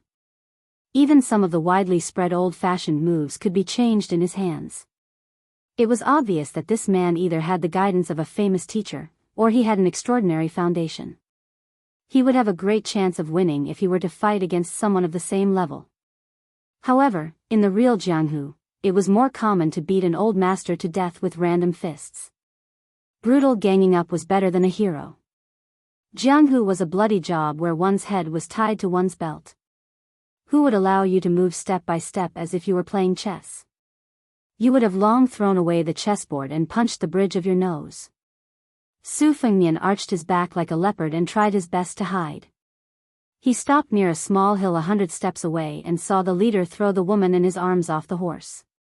He jumped off the horse and kicked her in the chest. The woman, who only practiced martial arts as a way to maintain her health, almost fainted on the spot. She curled up and gasped for breath like a pitiful black fish that had been thrown ashore. Her face was pale. The leader squatted down and grabbed a large strand of the woman's hair. He shook it and looked at the extravagantly dressed foreign young master who did not know what was good for him. The latter was already wrapped up like a rice dumpling by the horse's rope, and there were even a few chains tied to his limbs. He was held up in the air by the 4 groups of people. Some of the more impatient knights spat saliva after getting off the horse and slapped the handsome young master's face with their scabbards. After a tough battle, more than 20 brothers had died. Everyone would be bloodthirsty to make a living in the desert. On one hand, human lives were worthless, and killing people for their goods was common. However, on the other hand, their brothers had to be worth money. This had nothing to do with brotherhood, but if they were not careful, they would be eaten by other people. This group of people had their current status because of the big fish eating the small fish time and time again. If they had a few dozen people, they would be able to act like a big boss. If they had 100 people, even the imperial army would have a headache. If they had 8 or 1,000 people, then they would not be able to be horse bandits. They would just go to the imperial tent and get a general. This was the unwritten rule of the Shiha province. When they reached 300 people, they could openly go to the provincial capital where the festival edict was stationed. They could get whatever they wanted. In short, the number of brothers they brought was the same as the number of officials. These cavalrymen were typical Beimang people. Their hair was shaved and braided at the back of their heads. The brawny man in fish-scale armor turned his head and did not say anything. The 4 groups of dismounted cavalrymen who were pulling the iron chains also understood tacitly and began to tug of war with hideous smiles. A few men in scaled armor who looked like leaders gathered together. Their eyes were not only filled with malevolence, but they were also clearly calculating and weighing the pros and cons. As they watched the show, they muttered. Perhaps they felt that since they had formed a deadly feud, there was no need to care about face and consequences. Anyway, human lives in the desert were like weeds, withered and flourishing with each passing year. There were not so many thin streams that flowed endlessly. Regardless of the identity and background of this young master, they really did not believe that the big families of the southern dynasty would bring people to the Shiha province to seek revenge. There were 4 iron chains in 4 directions, and there were a total of more than 20 people. They stretched the chains with all their strength. Fortunately, the young man who was about to die had a high-tier martial art, but he suffered even more unknowingly. One of the horse bandit leaders felt that it was not enough, so he ordered his subordinates to get on their horses and put another iron chain around the young man's neck. He was determined to tear the young man's body apart with 5 horses. The 5 horses pulled with all their might. The young man's eyes were red, and his wrists and ankles were bleeding. Not to mention his weak neck, he let out a miserable roar like a dying beast. The only thing left in his body was his chi. The iron chains trembled like ripples in water, and it actually caused the 5 horses to take a few steps back. Suddenly, the iron chains became as straight as spears, and the horses holding the chains immediately died. No one had expected this person to be so brave and fierce. The leader in fish-scale armor vented his anger on the young woman. He threw her to the ground and handed her over to his subordinates to look after. He personally got on his horse and called for 4 of his strong subordinates to deal with this dying beast that could not be underestimated. The warhorse's hooves moved forward with great difficulty. Blood poured out from the young man's limbs and neck. If there were no accidents, the relatively weak neck would be torn apart first, followed by the arms and legs. However, these horse bandits were skilled at this. The cavalrymen in charge of pulling the 5 corpses were very particular about strength. They would tear off the young man's arms and legs first, leaving behind the neck and the remaining leg. Only then could this bloody feast be considered complete. Chapter 562. Compared to hanging corpses with spears and lances, this kind of method was even more vicious and horrifying. It was a method invented by the Northern Mang's border army. It was unknown how many Liang dynasty captives had died under these 5 horses. The only flaw was that the Northern Liang army loved to fight to the death. After the battle, there weren't many survivors. Moreover, there were many small-scale skirmishes that happened without warning, often between the 2 armies' most elite crossbowmen and horse stalls. The Northern Liang army always had the advantage. Therefore, a captured Northern Liang captive was more valuable than any beautiful woman in the Northern Mang royal court. Often, they could be sold for a jaw-dropping price. For example, Tao Qinji, who had left the city behind, would kill a Northern Liang soldier every day. In the eyes of the Northern Mang officials and nobles, this kind of behavior wasn't killing people, but large amounts of gold. Beimang was even more disciplined. Killing a Beiliang soldier on the battlefield was a big crime after retirement. Just as the man was about to be torn apart, the 5 people on the horse died almost instantly without any obvious wounds. They just fell off the horse and died immediately. A few horse bandit leaders who were qualified to wear scale armor gathered their courage to take a closer look.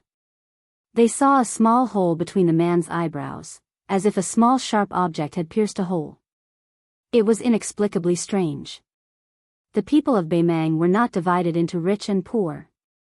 They all believed in Buddhism and fate. However, no matter how devout they were, they would not hesitate to kill people.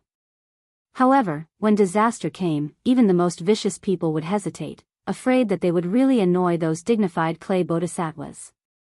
At this time, the 5 people died in a strange way beyond imagination. Even if it was not done by immortals, it was done in secret. More than 20 people were killed just to deal with a crown prince of the Southern dynasty. The horse bandits came and went like the wind, so they immediately turned over and dismounted. A meticulous leader wearing scale armor wanted to secretly kill the man and woman without leaving any future trouble. But immediately, something pierced between his eyebrows, causing a trace of undetectable blood. As a result, no horse bandits dared to make a move. They all ran away in an instant. Men and horses had 6 legs, so they could escape quickly. The woman from the Southern dynasty called Lu Chen did not know why. After a moment of absent-mindedness, she realized that she had survived a disaster. Crying, she got up and ran to the young man who was her family friend. She untied the iron chain with difficulty, especially his neck, which was badly mutilated and shocking. She felt incomparable pain just by looking at it. She suppressed her sobs and sat cross-legged beside him. She tore off her sleeve and bandaged a few wounds that exposed the bone. The woman was really made of water. Her tears did not stop. She softly called his name, Zhonggui, over and over again, afraid that he would die here. She did not have the courage to live alone. The journey back was thousands of miles. How could she, a weak woman who was more familiar with holding a sword than holding an embroidery needle, go back? Besides, if he died, what fun would there be for her to live? The young man who was lucky enough to walk back to the world of the living slowly took a breath. After exhaling a large mouthful of turbid air, he forced a smile and said with difficulty, "I won't die." Taking back his flying sword, Su Fengnian wanted to leave, but he saw a horse in the distance who was still looking at him. He had to be patient and stay where he was to ensure that he would see the Buddha through to the west. Once again, he rode his sword out of his sleeve and assassinated the unlucky horse gang. He leaned close to the ground and listened. The horse gang finally accepted their fate and fled. Su Fengnian quietly stood up, carrying his bookcase, and was about to walk away. He took it as a chance encounter and was doing a chivalrous deed for once. He did not expect the woman to repay him with her body, nor did he expect the young man from the aristocratic family to bow down to him. This kind of brotherly relationship was too pretentious to bear any scrutiny. Digging around, he took out the last few dates and threw them into his mouth. He saw the swordsman who could no longer stand up fall to the ground with the woman's help, bleeding profusely. However, the woman was not skilled in treating external injuries, so she was helpless and could only choke with sobs. The man with a bright future naturally did not want to die in the wilderness. It was just that no one could help him. He sat on the ground, his face as ferocious as an evil spirit. It was unknown whether it was caused by the pain or the sadness of his past. The woman looked even more heartbroken and guilty. She regretted that on the way back, he had tried to sleep in the same bed several times, but she refused because of her modesty. If she had known this would happen, she would have given him her virginity. Su Fengnian saw that after the arrogant man was beaten into the dust, his spirit began to slack again. He showed signs of dying if he was not treated in time. He frowned and had to walk out of the small mound. His figure appeared in the world, and he had to pretend that he saw injustice on the road.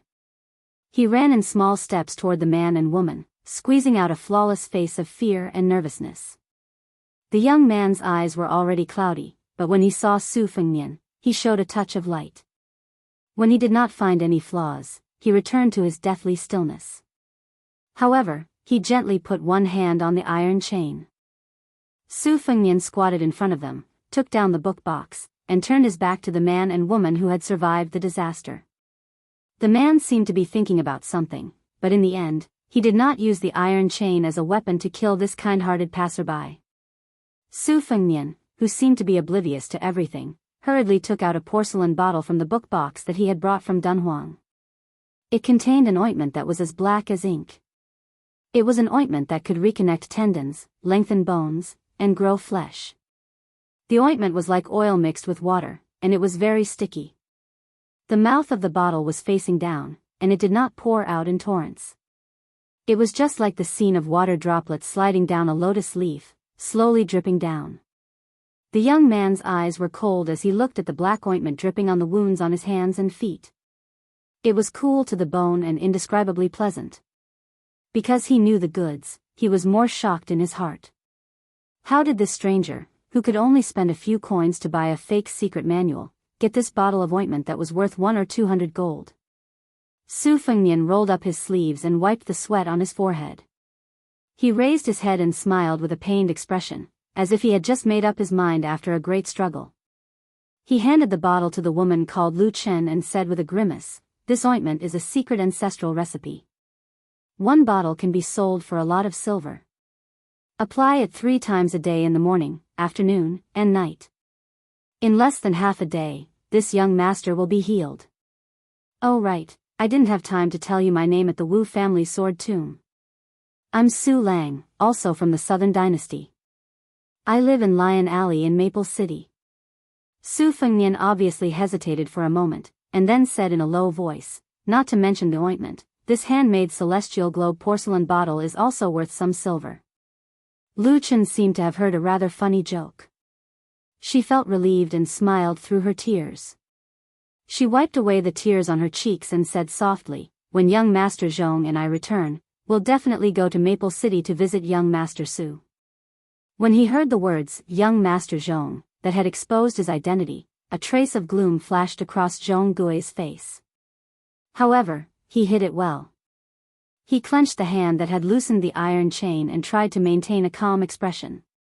He brushed his hand across his neck that had stopped the bleeding and said softly with a smile, "Of course I should thank young Master Su for saving my life." Su Fengnian continued to play the role of an ordinary scholar who was shrewd but not smart. He smiled and said, "You flatter me, you flatter me. Although Lu Chen was born in a noble family of the Southern Dynasty, there were a few elder brothers in the family who supported the heavy burden.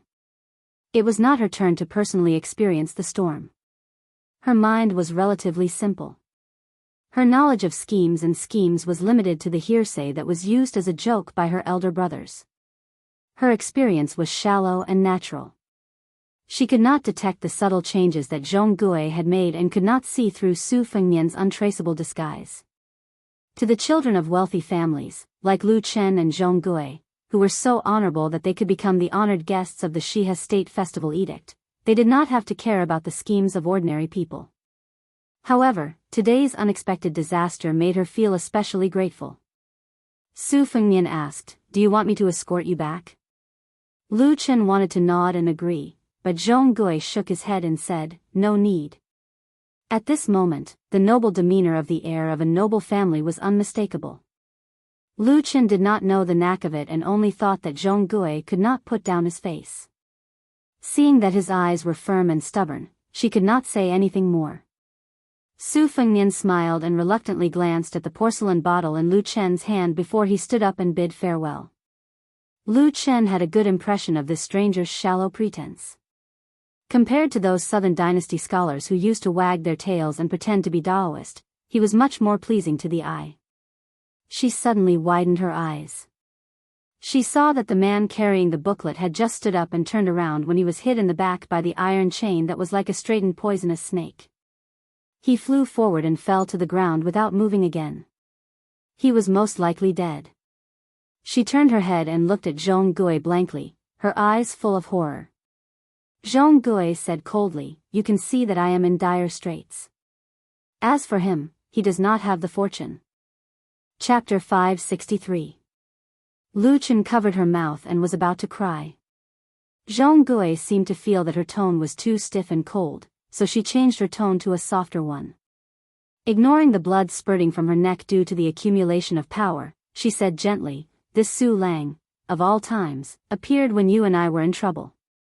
He is most likely a bandit who is in cahoots with the horse gang and has the intention of casting a long line to catch a big fish. Miss Lu, you are inexperienced and don't know the dangers of Jianghu. Most of these desperados are extremely cunning and their skills are not inferior to the foxes in the officialdom. To say the least, we would rather kill by mistake than let him go by mistake." Zhong Gui saw that she still had lingering fear. Her limpid eyes were filled with sorrow and a trace of wariness. She said softly, "If I die here, what will you do?" "I don't want to die. Even if I die, I have to send you home." Lu Chen's tears suddenly flowed out of her eyes and she threw herself into Zhong Gui's arms. She was no longer as worried about the life and death of Su Lang as she was when she first met him. Between life and death, they shared trials and tribulations together. Women who were used to a rich and leisurely life might not like to help each other in difficult times. However, how many people could withstand such a scene and such words engraved in their hearts by Zhong Gui? Just a few words were already far more effective than the sweet nothings that could be said in a peaceful and stable time. Zhong Gui hugged her delicate body and sneered, her eyes indifferent.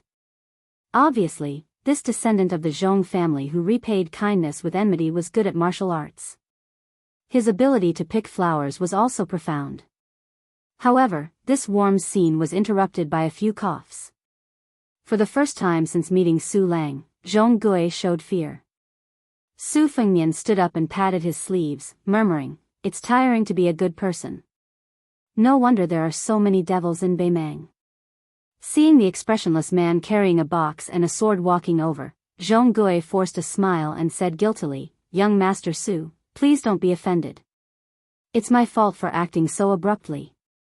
It's just that Zhong Gui's identity is sensitive and I can't let my guard down when I travel outside." Zhong Gui saw that the person was calm and did not even have a mocking expression.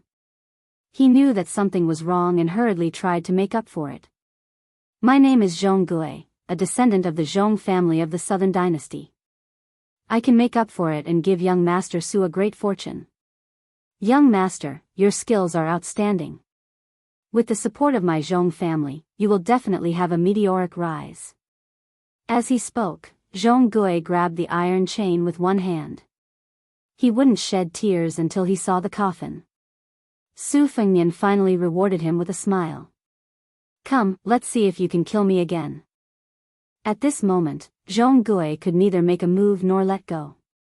Ever since he was born, this kind of shame and resentment was unbearable. It was only slightly better than being dragged by 5 horses just now. Zhong Gui was lucky to return to the world of the living from the netherworld while Lu Chen fell from the world of the living to the netherworld. She sat aside blankly, her heart cold as if it had fallen into an ice cellar. Su Fengnian drew a circle with one hand and slapped it on Zhong Gui's head. Zhong Gui sank into the ground and his head and limbs exploded at the same time. It was as if someone had smashed him into a meat patty with a sledgehammer. It was more miserable than being torn apart by 5 horses. A celestial being patted the head. It was not only used to tie hair and receive immortality. Fresh blood splattered all over Lu Chen's body, but she just stared blankly and remained indifferent. She was simple, but she was not stupid. It was almost the talent of the children of big clans to know the big picture from small details. Su Fengnian was about to draw another circle and let Lu Chen and Zhong Gui die together as a pair of lovebirds. She suddenly raised her head and asked, I want to know if you are in cahoots with the horse gang. I beg you, don't lie to me. Su Fengnian shook his head. Her heart finally died like ashes and she waited calmly. Su Fengnian did not show any mercy to the fairer sex and continued to raise his hand like an immortal caressing her head. However, she was disturbed once again. She suddenly burst into heart-wrenching sobs. I don't want to die. Su Fengnian walked over. After taking a few steps, she sat on the ground and slid back a few steps. Su Fengnian did not move forward. He squatted down and stretched out his hand. Give me back the porcelain bottle. She threw out the small bottle as if it was scalding her hand. In her panic, she did not throw it accurately. Su Fengnian reached out and caught it. He controlled the bottle and placed it back into the box. Lu Chen seemed to have accumulated 20 years of shrewdness in an instant. Her voice trembled as she said, Young Master Su, how can you not kill me? I am the legitimate granddaughter of the Southern Dynasty's first Lu family. I am different from Zhong Gui. I don't have any ambitions. I just want to live a good life. After I get married, I will help my husband and teach my children. As long as you don't kill me and don't sully my body, I am willing to be your slave for half a year. Moreover, I promise that when I return to the Lu family, I will not mention a word about what happened today. I will only say that Zhong Gui died in the hands of 100 horse gang. Looking at the man who looked like a scholar curling up the corner of his lips with a hint of mockery, Lu Chen realized that he had made a mistake and immediately corrected himself. I only said that Zhong Gui had died on the way to the magistrate's mansion in the Shihe region.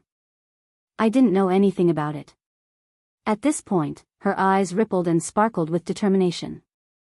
She bit her lips and said slowly, If you don't kill me, I'll say that I've had sex with Zhong Gui. If the Zhong family doesn't believe me, they can get the old maid to check my body. They won't be able to find any flaws. Any man would understand what she meant. She was willing to pay the price of her virginity in exchange for her life. Su Fengnian clicked his tongue and lamented that the human heart was higher than the heavens. Lu Chen saw that he had no intention of killing her. She reached out and stroked a strand of messy hair on her temples and continued, I don't dare to hope that you will return to the Lu family with me. However, since you have something on me and my Lu family has a good reputation in the Southern Dynasty, I will not allow such a big scandal to spread. I also don't want to provoke the Zhong family because of this. Therefore, you don't have to worry about me not being obedient to you. You only need to involve me from afar. I am willing to be your marionette. I believe that with your outstanding skills and wisdom, you will be able to find a way to control me and not get into danger. Su Fengnian wanted to take out some dates but found that his bag was empty. He retracted his hand and said with a smile, You are very smart. How can you be fooled by Zhong Gui, a rich playboy? Lu Chen actually had the courage to laugh and said self-mockingly, It's not that Zhong Gui is good. It's just that the Zhong family's background is better than the Lu family's. Otherwise, how can a younger brother of a side branch family be said to be a match for a granddaughter of the first branch family? Su Fengnian nodded his head in deep agreement. She was indeed a woman from a rich and powerful family with the roots of wisdom. Lu Chen's eyes instantly turned cold. She gritted her teeth and said, "You still want to kill me?"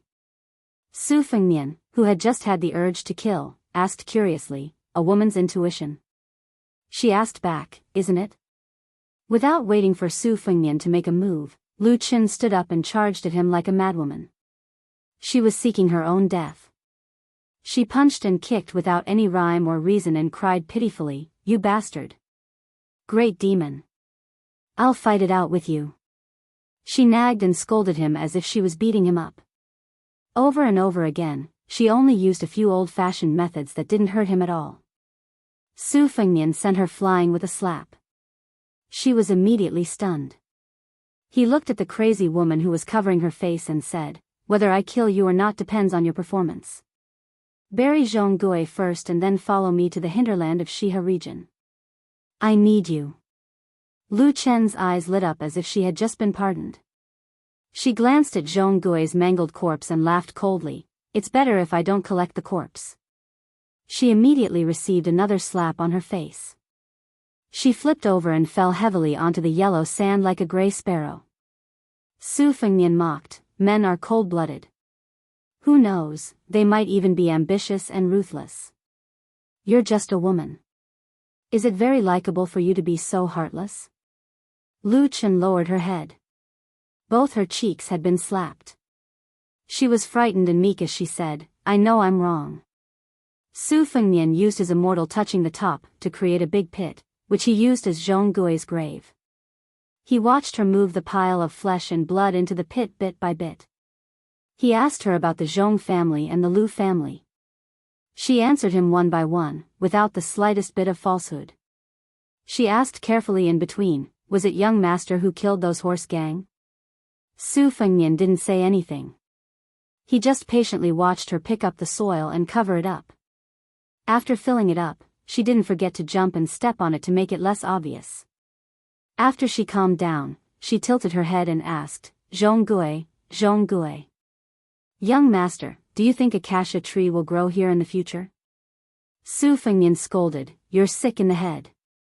The woman covered in blood curtsied and curtsied charmingly. She smiled and said, "Please save me, young master." Su Fengnian twitched the corner of his mouth. "You're really sick in the head. You've lost your mind. There's no saving you." The woman stood alone on the grave. Her smiling face was sad but beautiful. Chapter 564. After burying the grandson of the Zhong family, Su Fengnian played with the string of golden bells he took from the corpse. When the wind blew, the bells jingled. He brought Lu Chen, who had somehow become a maid, to the center of Shihe province. Not long after, they met another group of horse gang. There were more than 30 of them. Compared to the previous group of bandits, these horse gang were much more shabby. They did not have many standard weapons, not to mention the armor exclusive to military officers like fish-scale armor. The only bright spot was that the leader of the horse gang held a horse lance. It was a pity that it was so exquisite that it looked gaudy. The head of the lance was made of steel, the handle was made of red copper, and the body of the lance was painted red. Most importantly, it was tied with a bunch of sable-embroidered balls. After the spring and autumn war, the expensive and difficult-to-use horse lances were as rare as iron halberds. It could be said that people who raised them in their homes did not recognize them. Those who were used to using horse lances were often the children of aristocratic families who were skilled in martial arts. They used them to flaunt their status. However, when it came to the real battlefield, when two armies fought, the normal soldiers would rush up when they saw such people in order to gain more merits. The children with lances would often be surrounded and become targets. They attracted more attention than those generals who wore bright armor. This was because the children of aristocratic families who loved horse lances were mostly inexperienced soldiers. When they fought, it was much easier for them to cut off their heads than the experienced military officers who knew how to protect themselves. Su Fengnian did not say anything and rushed forward to capture them. He beat them up a little and got the truth out of them. As expected, these horse gang were hired by Jianghu to put on a show. They wanted to use this to win Lu Chen's heart. They were really working hard for no one. Lu Chen saw that these horse gang were slaughtered cleanly. There was a strange look in her eyes. Su Fengnian picked 2 mounts and spurred them on. After traveling for 30 miles, he did not see any signs of human habitation. After pausing for a moment, he took out some water from his sack to clean his horse's nose. Lu Chen, who was wrapped in a headscarf, lifted a corner of her head, revealing her slightly dry cherry lips. She asked curiously, "Are you really called Su Lang? You should be at the Master Realm, right?" Su Fengnian did not reply. She asked again, "Are you trying to make an issue out of my identity? I've already told you before that Jianghu and I just left the group and took a detour. Now I'm the only one going to the magistrate's mansion in Shihe province. Once my whereabouts are discovered, how will you explain it?" Lu Chen was not discouraged when he saw that the young man was still practicing his vow of silence. He asked, riding a horse and stopping every 30 miles, "Are you from Biyao?" Su Fengnian was washing her horse. She didn't even raise her head.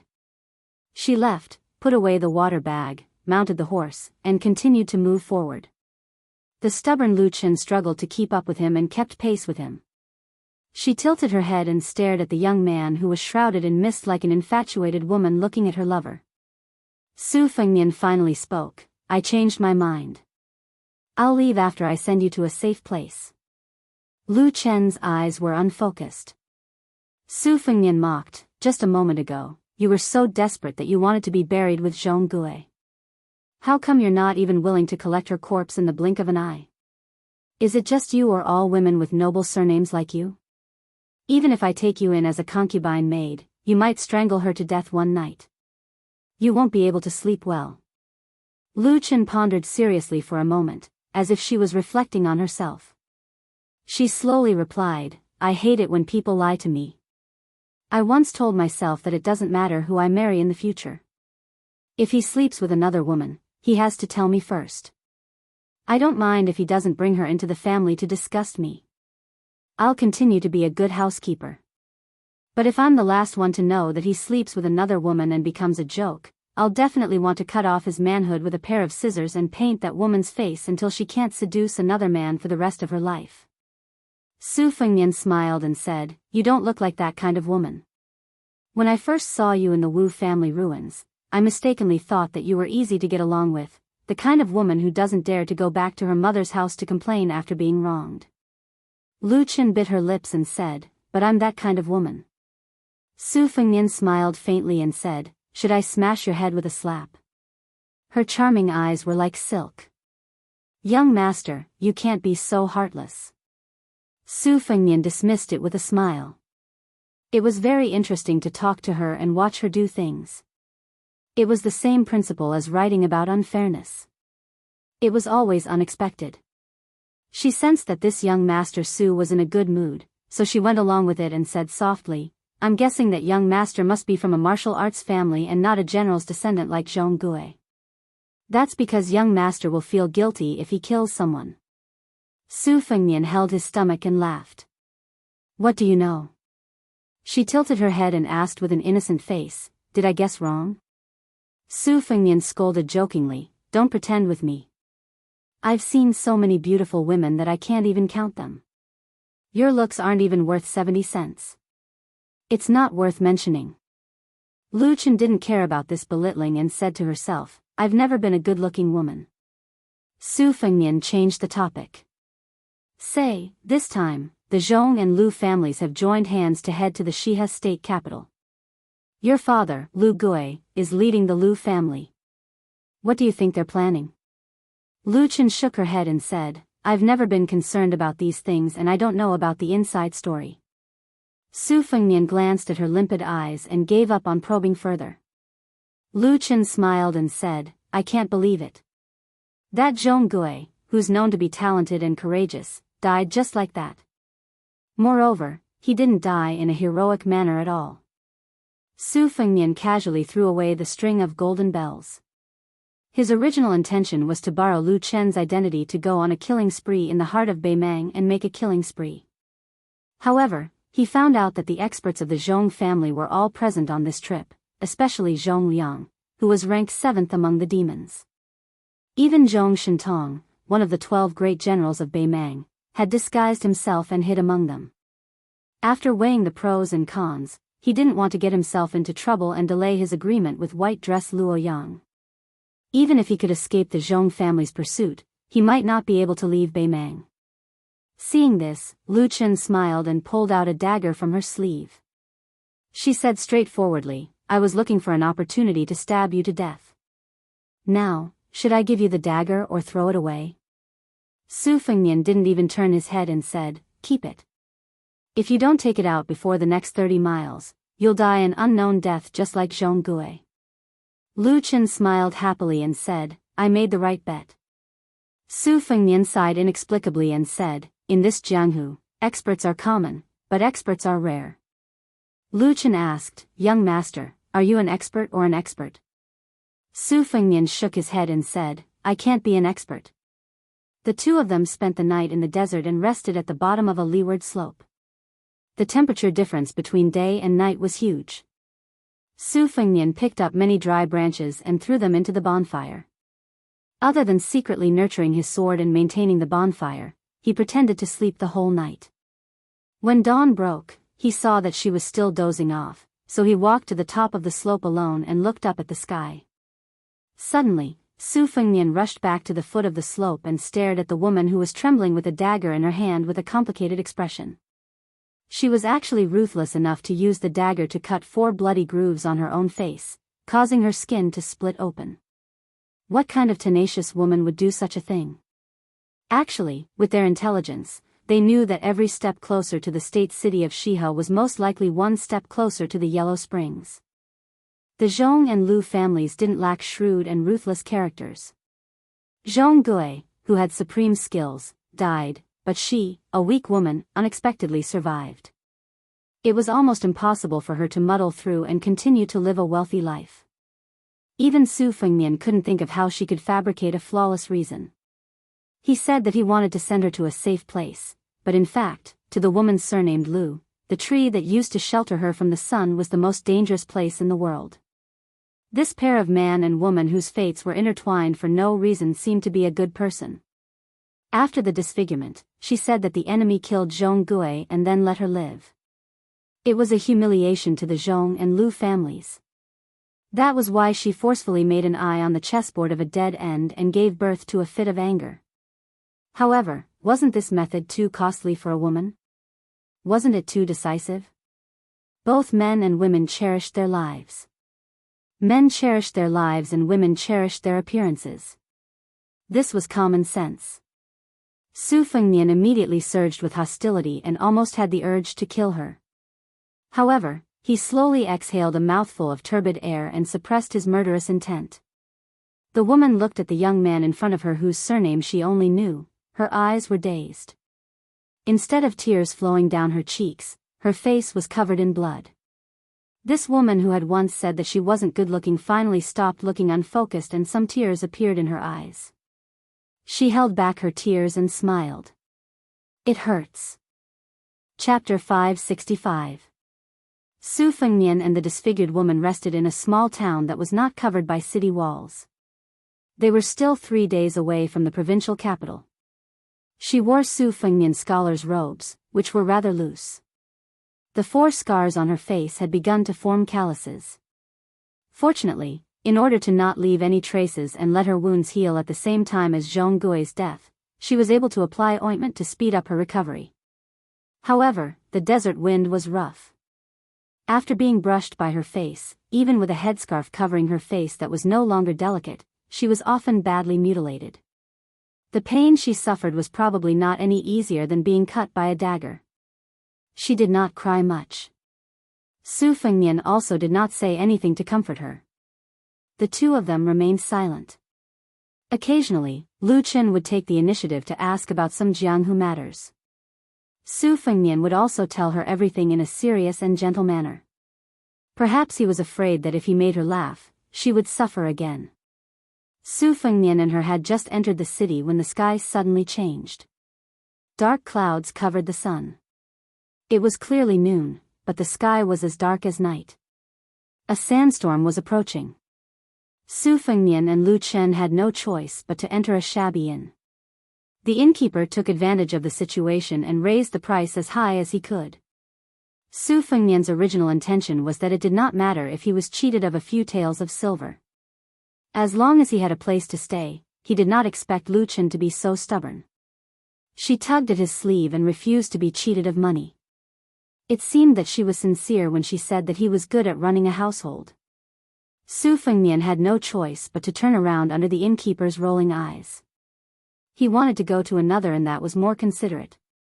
Before he even stepped over the threshold, he saw merchants and travelers swarming over from the narrow streets. Judging by the situation, if he did not stay in this inn, he might have to sleep on the streets and hide in the alleys to avoid the sandstorm. Su Fengnian smiled at her.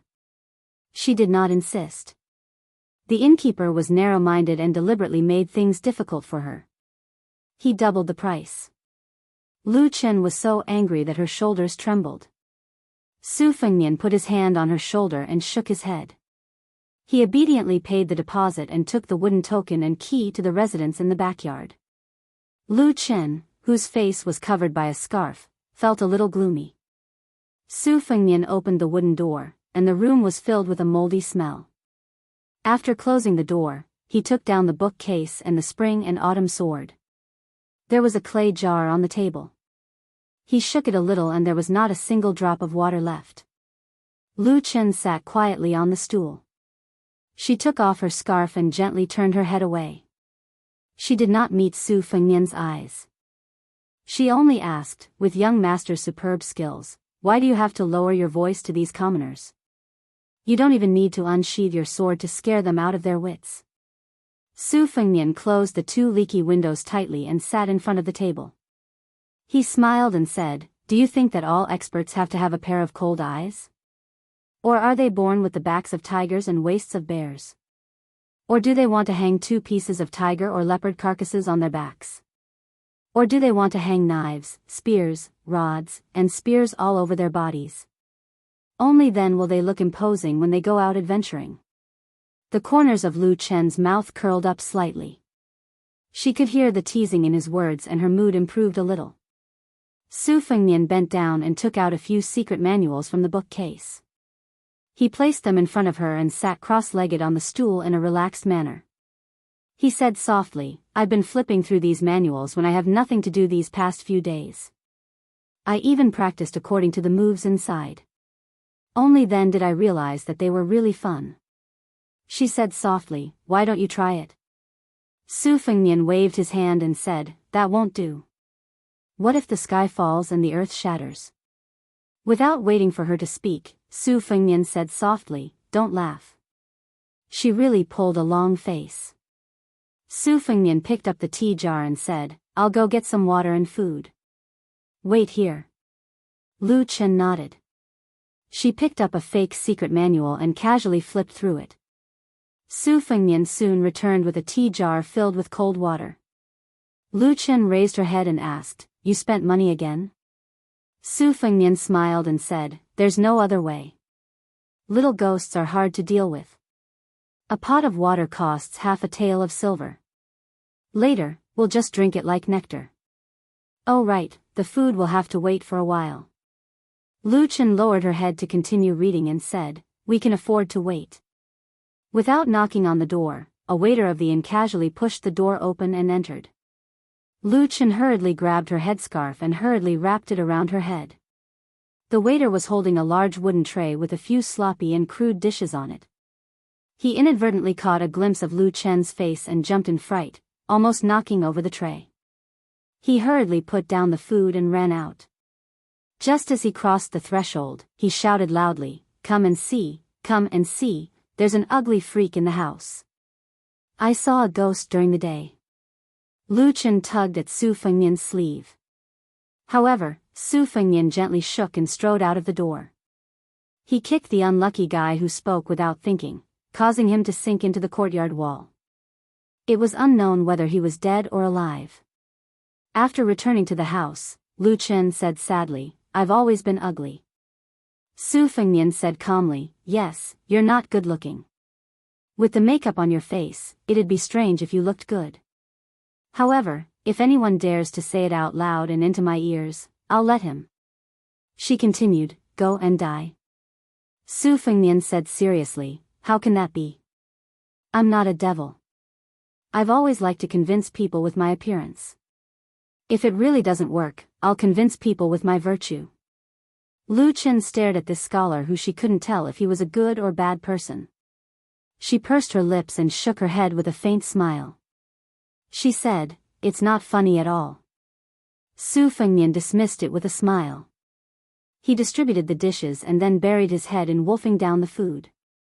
Lu Chen covered her face with one hand and chewed slowly. She had the demeanor of a lady who didn't speak while eating. She put down her chopsticks at the same time as Su Fengnian. She hesitated for a moment and said, "I thought you'd say some pretty words to comfort me." Su Fengnian saw that she still had leftovers and didn't stand on ceremony. He moved the leftovers in front of him and said as he ate, "Didn't you say that you hate it when people lie to you? No matter if you believe it or not, in my eyes, you're still that delicate girl. You're not good looking, but you're not much better." Lu Chen asked, "Really?" Su Fengnian lowered his head to eat and nodded. The storm lasted for half the afternoon and gradually calmed down. Su Fengnian pushed open the window and looked out. It was already dark enough to delay their journey. He walked out of the courtyard with Lu Chen. The unlucky inn worker had already been carried away. There was no sign of any retaliation from the inn. Su Fengnian bought her a veiled hat on the street and rode slowly on his horse. Perhaps because she knew that they were about to reach the destination, Lu Chen's words became more lively. She began to take the initiative to ask Su Fengnian about some of the stories of Jianghu. She told him about the Wu family's 9 swords break 10,000 horsemen shop. She didn't have any intention of testing him. The pair of man and woman both intentionally and unintentionally became less scheming. Lu Chen herself was also a lively girl. Otherwise, she wouldn't have gone out alone with Zhong Gui. Where there's a gathering, there's a parting. As they neared the provincial city, the width of the relay road was no less than the main roads of Biyao. Lu Chen gazed at the majestic city sprawled on the yellow sand like a colossus. Her heart palpitated with fear. She bit her lip and fell into a daze. After a long time, she looked back, wanting to catch a glimpse of that man and bid him farewell. However, he was already nowhere to be seen. She smiled. Even though she couldn't see him, she still turned her horse around and waved her hand. In the distance, Su Fengnian, who had seen this scene, slowly leaned back on his horse's back. He held a weed stalk in his mouth. Chapter 566. Lu Chen showed the customs letter and rode into the city alone. Perhaps she was used to the desolate desert where the wind and sand were like knives. She was a little absent-minded when she first saw the bustling city. She almost collided with a group of patrolling soldiers. After apologizing, she thought that she would have to reveal her identity and backing to avoid the entanglement. She did not expect that the other party only asked her to ride slowly and not to hurt people. Lu Chen was not used to it. As the capital of the Shihe state, Wuhou City was located within the oasis. It was also known as the Wall-less City. Due to the fact that Helian Wuwei was confident in his military strength, he declared that even if the Liang dynasty had the guts to attack the Shihe state, he did not need to use the city walls to resist the enemy. In the southern dynasty, Lu Chen had also heard of the valiance and battle prowess of the soldiers in Wuhou City. If it was said that Murong Baoding, who had made it onto the martial arts rankings in Orange Province, had single-handedly stolen the glory of one of the provinces, then Shihe Province had been split between 2 armies. One of them was the Kung Bijuan of the Wuhou Martial Marquis, whose battle prowess was second only to the Imperial Guards and the Tuoba God of War's Beijing army. Lu Chen had originally thought that with such a strong battle prowess, the soldiers in the city would inevitably be arrogant and willful. Thus, she did not think too deeply about the strange phenomenon and headed towards the Spring of Joy. Beside the spring was the Thunder Temple. Every rainy season, thunder shook the sky and could be heard within a radius of 10 miles. Near the Spring of Joy, there were many mansions, where the most powerful figures of the province lived.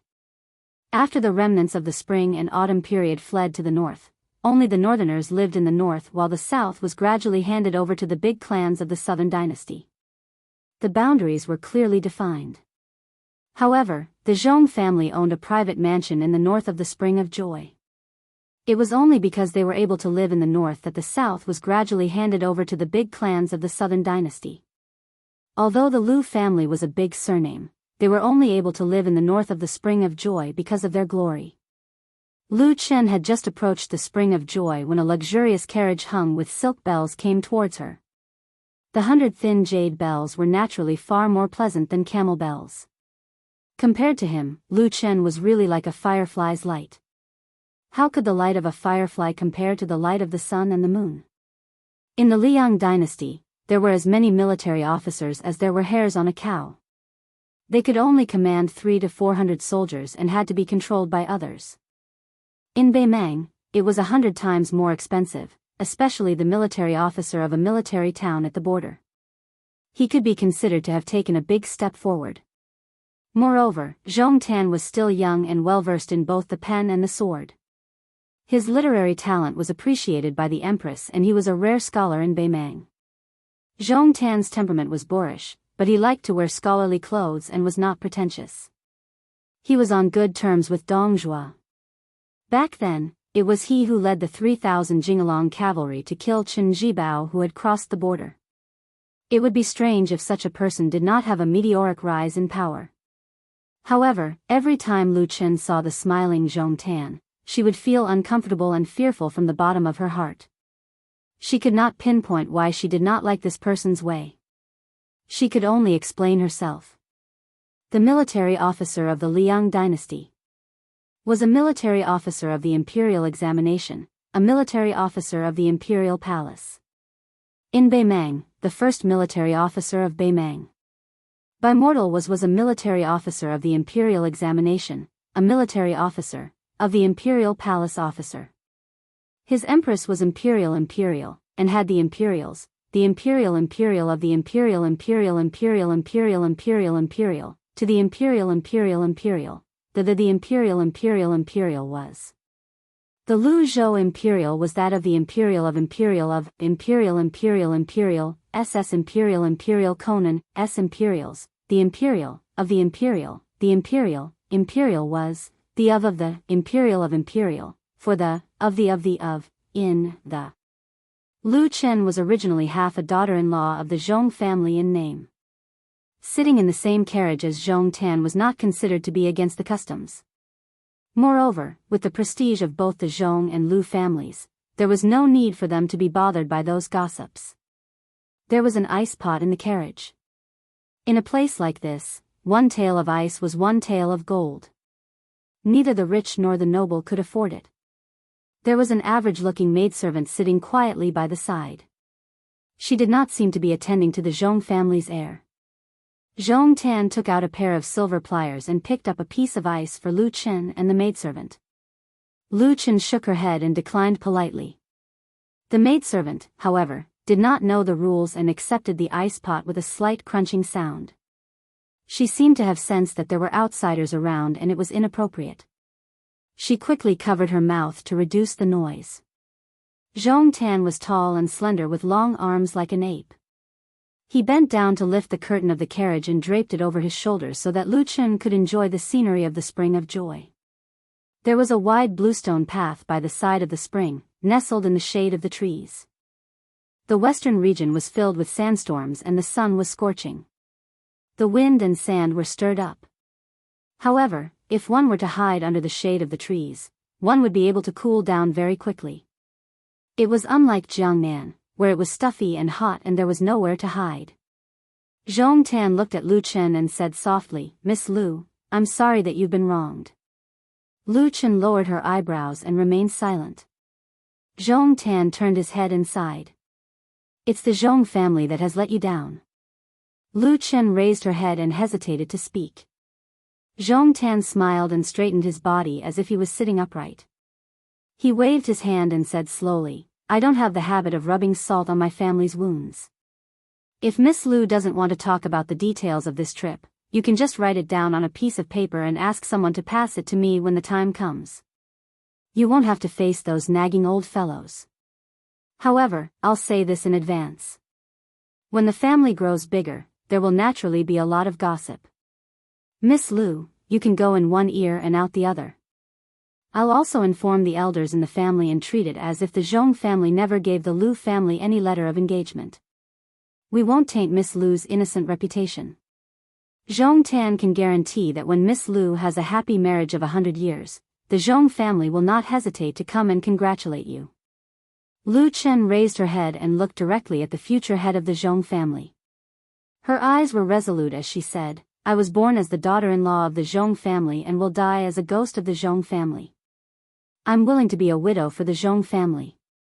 When I see my father, I'll persuade him to allow a ghost marriage.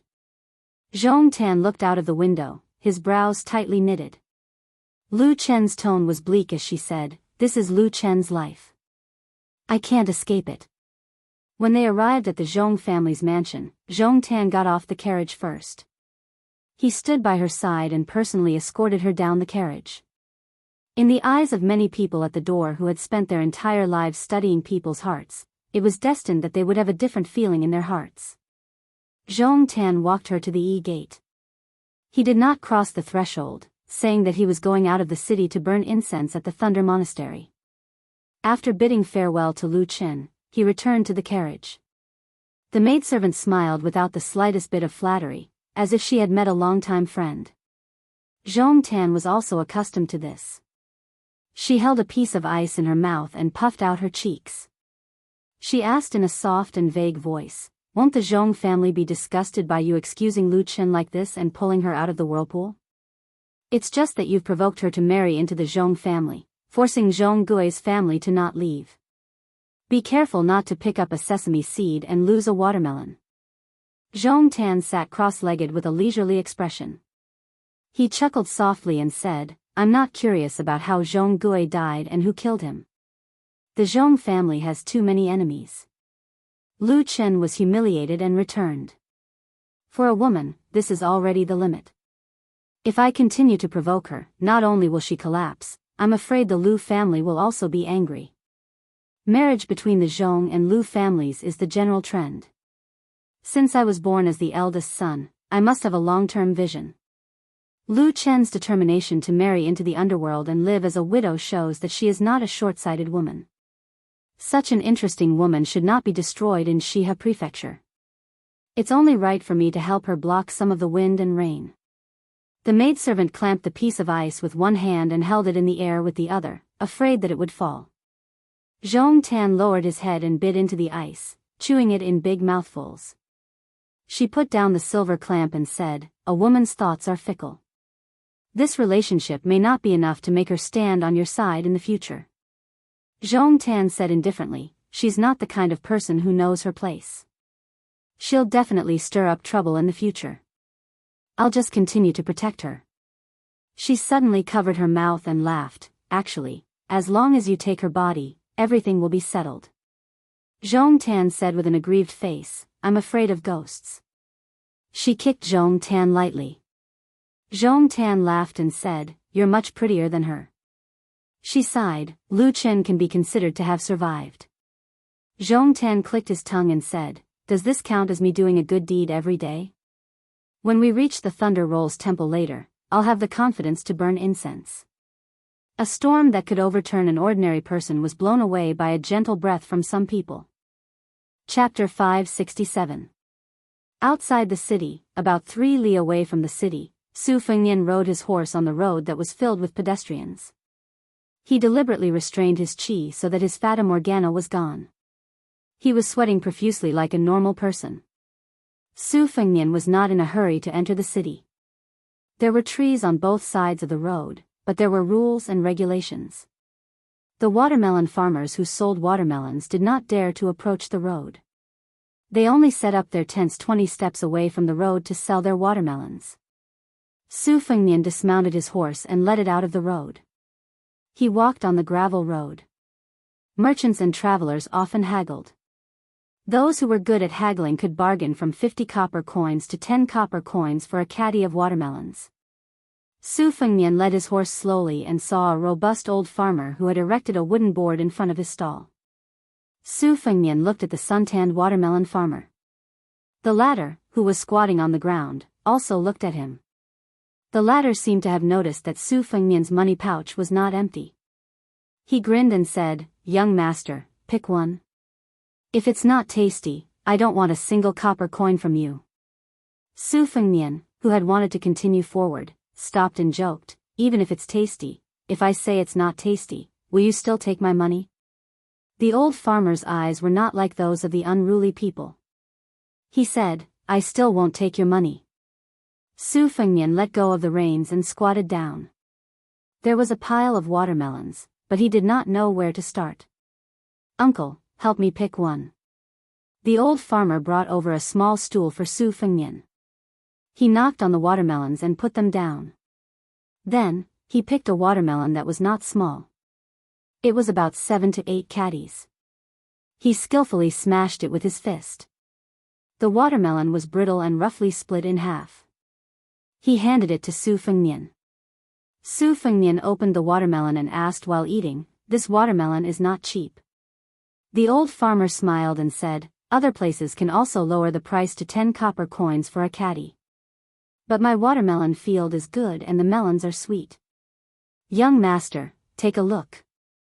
My melons here are more than 5 caddies. Some of the bigger ones are more than 10 caddies. In fact, no matter how I sell them, it's not expensive. If you have shallow eyes and only pick the big ones, a caddy of melons won't even be 10 copper coins. But in my opinion, 7 to 8 caddies are the best. They are about 12 or 13 copper coins. A caddy. My family also has some business to make money. I don't want to rely on this to make a fortune. Also, I don't want to have a dirty relationship with the nearby melon farmers who only rely on selling melons to make a living for a few copper coins. It's not easy for people to go out into the world. It's enough to have enough to eat and wear." Su Fengnian did not expect the old farmer to be so talkative. He smiled and said, "No wonder old brother has such spirit. It turns out that you have a big heart." The melon farmer, who was already 60 years old but did not show the slightest signs of decay, also cut open a melon. He did not eat the core of the melon. He started from the edge and left the good stuff for last. It was the same as Su Fengnian's way of eating. He was a little stingy. When the old farmer saw this scene, he smiled and said, "I have also read some books, but not many. When I speak, I like to steal some words from books. I'm afraid that a scholar like young master will look down on me." Su Fengnian said self-deprecatingly, "Uncle, you are scolding me." The old man wiped the corner of his mouth with his sleeve and laughed heartily, "I don't dare. I really envy scholars." Su Fengnian nodded and said, "All day long, they point at the rivers and mountains, rule the country and pacify the world. It seems like they can do anything. Without them, it is impossible. In fact, they can't do anything. Uncle, if a scholar comes to sell melons, can he sell more than the surrounding melon farmers?" The old man shook his head and said, "Young master is generalizing. Scholars also have powerful characters who are good at civil and martial arts." During the spring and autumn period, there were a lot of Confucian generals. As if he was afraid that his words would annoy the young master and that Su Fengnian would not pay, the old melon farmer said with a smile, "Scholars have a scholar's work. After earning 1,000 zhong millet from books and a house of gold, it is better to be able to cry out for the common people. Selling melons will be handed over to an old man like me. Well water does not interfere with river water, and we can all live a good life. For example, young master, when you were young, you carried a book to study. Reading 10,000 books and traveling 10,000 li was the best thing." Su Fengnian chewed on the watermelon and said with a smile, "Uncle's experience can be said to be insightful. Indeed, there are crouching tigers and hidden dragons in the marketplace." The old melon farmer was particularly happy to be flattered by a scholar. Every wrinkle on his weathered face revealed a sense of comfort and contentment. "Young master, you can listen to this old man's nonsense. You are a real scholar. Su Fengnian smiled and asked, then this melon? The old farmer was stunned for a moment. With a helpless expression, he said, I'll sell it to you for 50 copper coins. I can't go any lower. Su Fengnian finished eating more than half of the watermelon. He took out a small piece of silver from his money pouch. It was about 100 copper coins. He handed it to the old melon farmer, who spoke well but could not be considered too elegant. He said, don't give me any extra money. Just treat it as buying 2 melons and giving one to uncle to eat. The old melon farmer stared blankly for a moment before praising, who said that scholars can't sell melons? If young master sells melons, I guarantee that it won't take more than a few years for you to buy a sizable residence in the city. Su Fengnian also said helplessly, Uncle, if you say so, I really can't eat a second melon. The old farmer said straightforwardly, listen to what young master is saying. In a moment, this old man will give you a cloth bag. Take 2 melons and hang them on the horse's back. When you get to the city, find an inn with well water to chill them. You can fish them out before you talk. They are very cold. After Su Fengnian finished eating the melon, he sat on a small stool and looked at the scenery in Wuxia City. Perhaps it was because he was in an oasis, he looked along the relay road. The clouds were thick and heavy, layer upon layer, and fell straight down. It was as if they were about to press down on the city. It was as if the clouds of the 9th heaven were hanging down. There was only a fine line between heaven and earth. In this fine line, there was a building with a raised eave in the city that was the most eye-catching. Following Su Fengnian's line of sight, the old farmer said, that is Lei Ming Temple. Once you enter the temple, you will see 2 rows of 18 heavenly kings with fearful eyes. Those who are timid will feel guilty and won't dare to burn incense and worship Buddha. Outside the temple is Shiha State's famous spring of joy. Even the bodhisattva who glares at Vajra would lower his eyebrows. Scholars and beauties with prominent status would be happy to tour the temple. The spring of joy has become more and more foul in recent years. In fact, there is nothing to see. If young master believes in Buddha, it is better for you to go to Lei Ming Temple. Young master, don't worry. There are many important people in the city. However, it is hard to say that there are none who openly bully men and women, but they can be counted with one's fingers. Young master is also a scholar, so it is even more impossible for them to bully you. Su Fengnian smiled, Uncle, if you say so, then it can be seen that Shiha State's Judici not only rules the army, but also governs the government. He is worthy of being a pillar of the imperial court. The old farmer smiled, shook his head and said, I said that it is not accurate.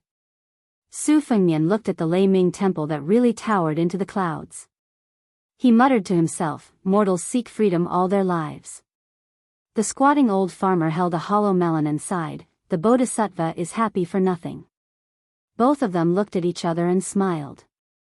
After Su Fengnian stood up, the old farmer really picked 2 melons and put them in 2 cloth bags for him. Su Fengnian did not refuse and accepted them calmly. He hung one on each side of the horse's back. After getting on the horse, he sat on the horse's back and cupped his fists to bid farewell. The old farmer waved his hand with a smile.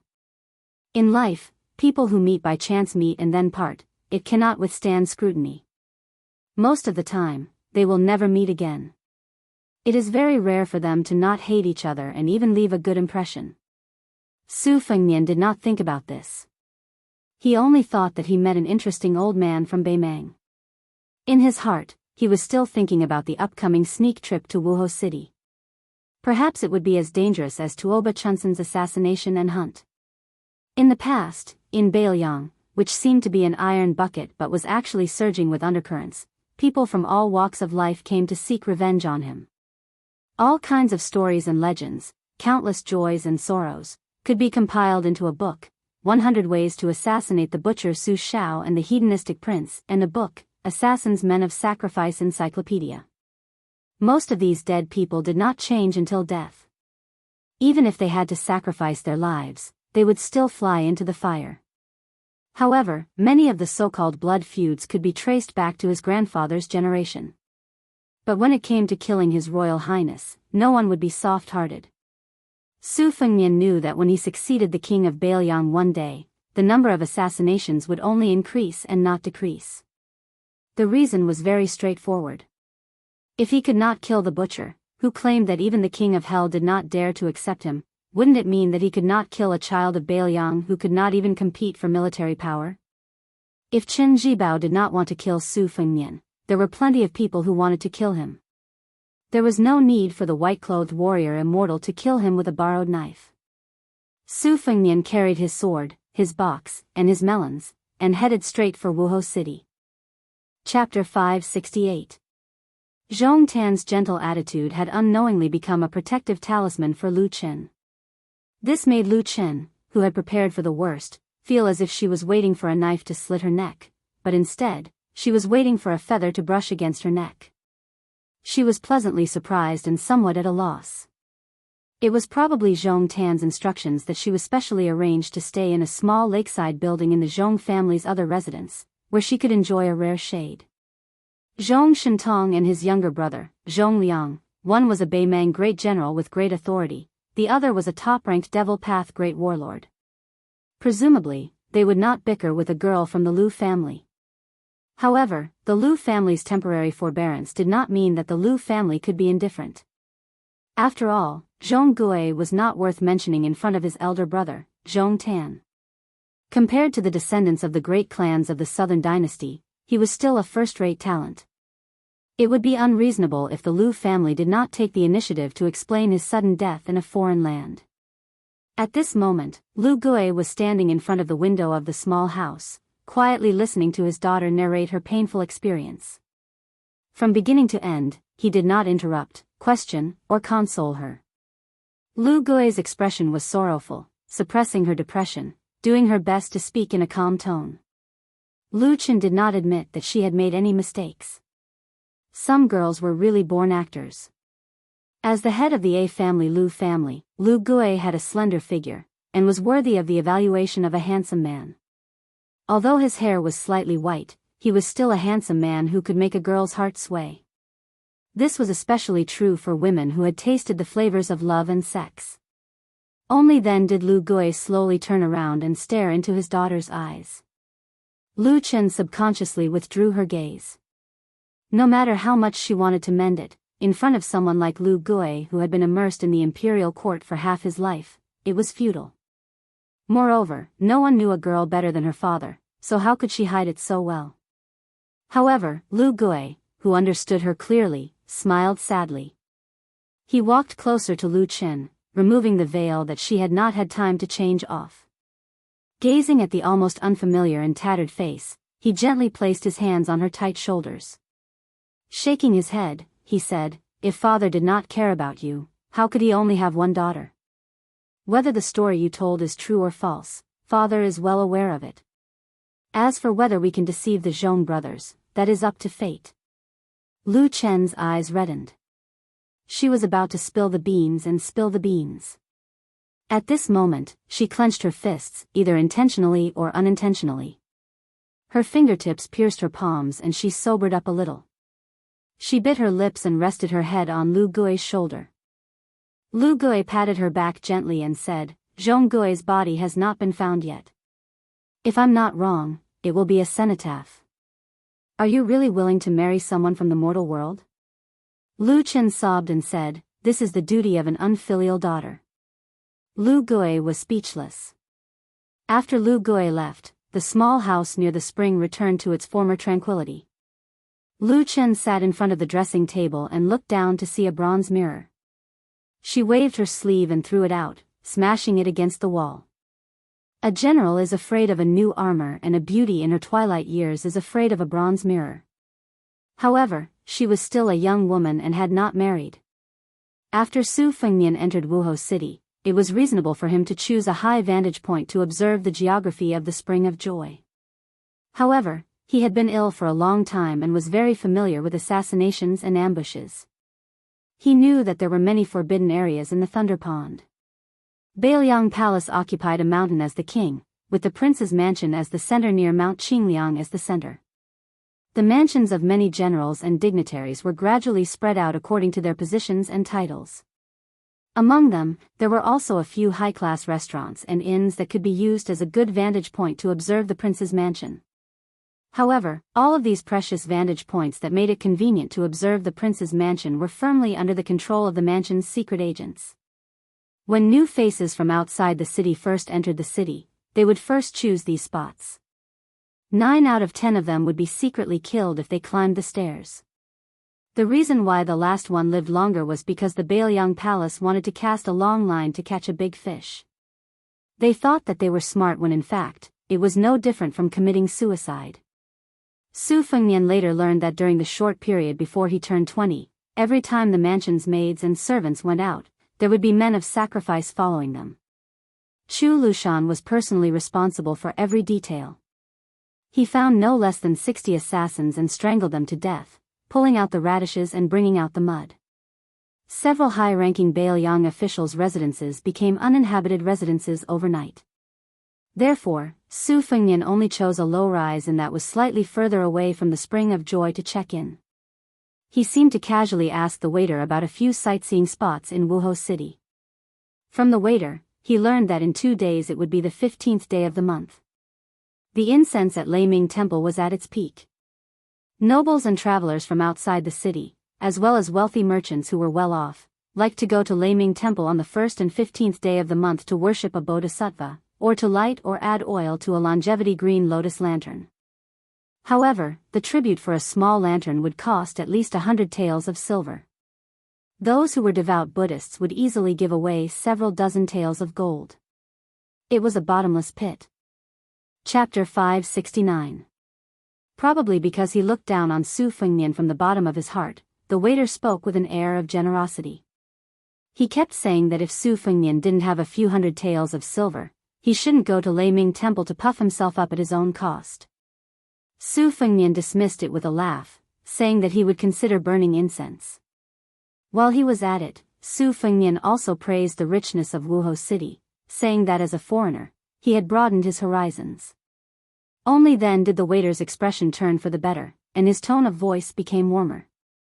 Su Fengnian received the copper key, not forgetting to give him a few pieces of silver, and asked him to hang the watermelons in a bamboo basket and place them in the well water in the backyard. The waiter said, "Good," and happily left with the 2 watermelons.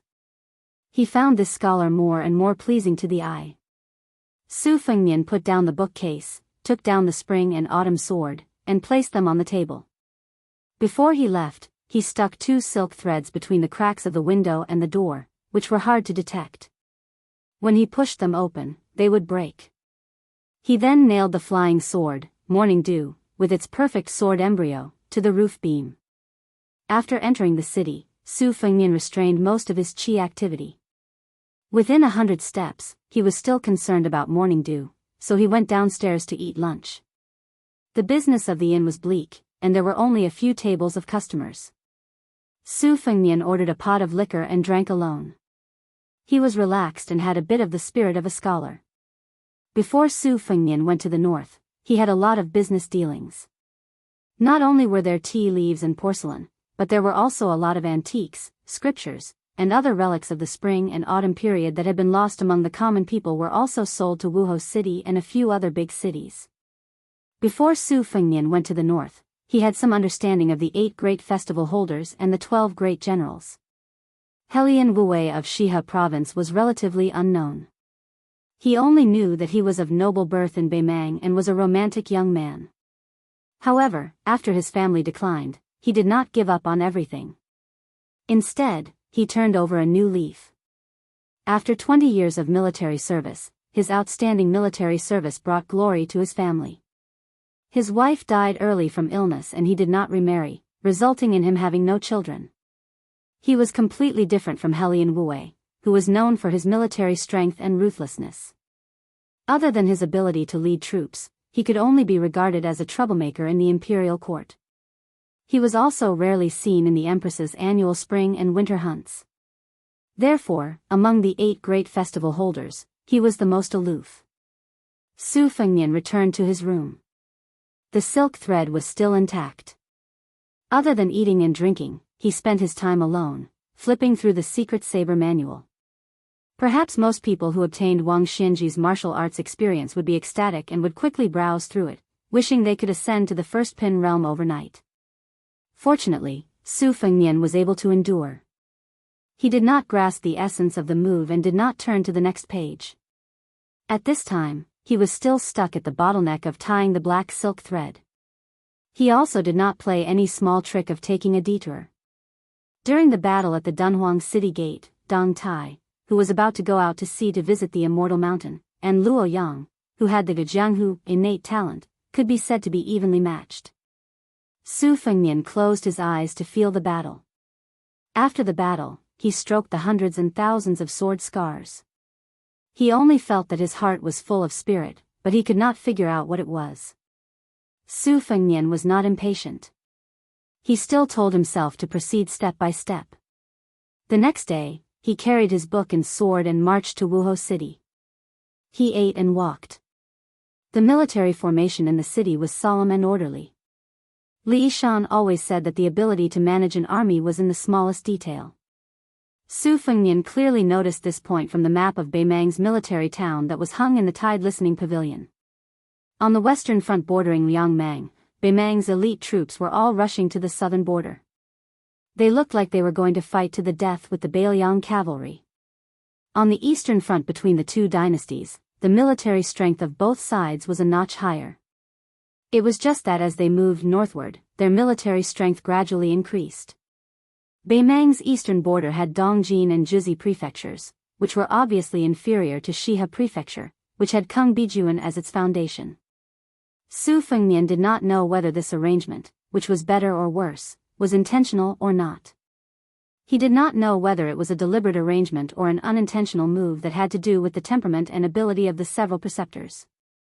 On the 15th day of the first lunar month, Su Fengnian did not follow the general trend of going to Lei Ming Temple at dawn. Instead, he left the inn at noon, when the sun was blazing hot. Lei Ming Temple was located at the intersection of the north and south of the Joyful Spring. It was built against the mountain. The main structure was a 9-story pavilion with multiple eaves. Inside the pavilion was a Buddha statue that was even bigger than the Dunhuang Buddha cave. It was a typical building with a slope on one side of a hard mountain in the western regions. Su Fengnian, who had restrained his qi activity, was sweating all over as he slowly entered the temple. Inside the temple, ancient trees towered to the sky, providing deep shade. He immediately felt refreshed. After burning 3 sticks of incense, he crossed the threshold of the main building. There were a total of 81 windows in the 9-story pavilion, but none of them were open. It was just that on the 4th floor below, several thousand green lanterns were lit. The lanterns were splendid, as if the Buddha's light was shining everywhere. Therefore, the interior of the building did not give people the slightest impression of gloominess. Su Fengnian looked up and saw the Buddha statue of Maitreya, squinting his eyes and looking down at the world. The Buddha statue was so big that it was ranked 3rd in the world. It was built 800 years ago, during the 3rd catastrophe of Buddhism. The Buddha statue had a compassionate face, with a gentle outline. One of his hands was placed on his knees, while the other was forming a seal with his index finger raised. This seal was not found in any Buddhist scriptures. Generations of monks were puzzled and argued endlessly. Later dynasties did not make any changes to the Buddha statue itself. They only added new colors and gold. After the empress ascended the throne, she added rich colors to the kasaya. Before entering the temple, Su Fengnian was informed that the longevity lanterns were to be lit. He had to inform the Thunder Temple monk of his name and ancestral home. Regretfully, he could only give up. The building was spacious and empty. Occasionally, a cool breeze would enter the building. The thousands of green lotus longevity lanterns on the 4th floor, from low to high, swayed slightly in order. The scene was not like that of the human world, but rather like the pure land of bliss. Pilgrims were not allowed to enter the building to see the Buddha. Even the monks in the temple had to stop at the 4th floor. The Thunder Temple was built 800 years ago. Most of the monks who achieved the Tao stopped at the 6th or 7th floor. Only the emperor could go up to the 8th floor. Even the emperor, who was known as the Emperor of the 9 and 5, had done so. It meant that he had lowered his status in front of the Buddha.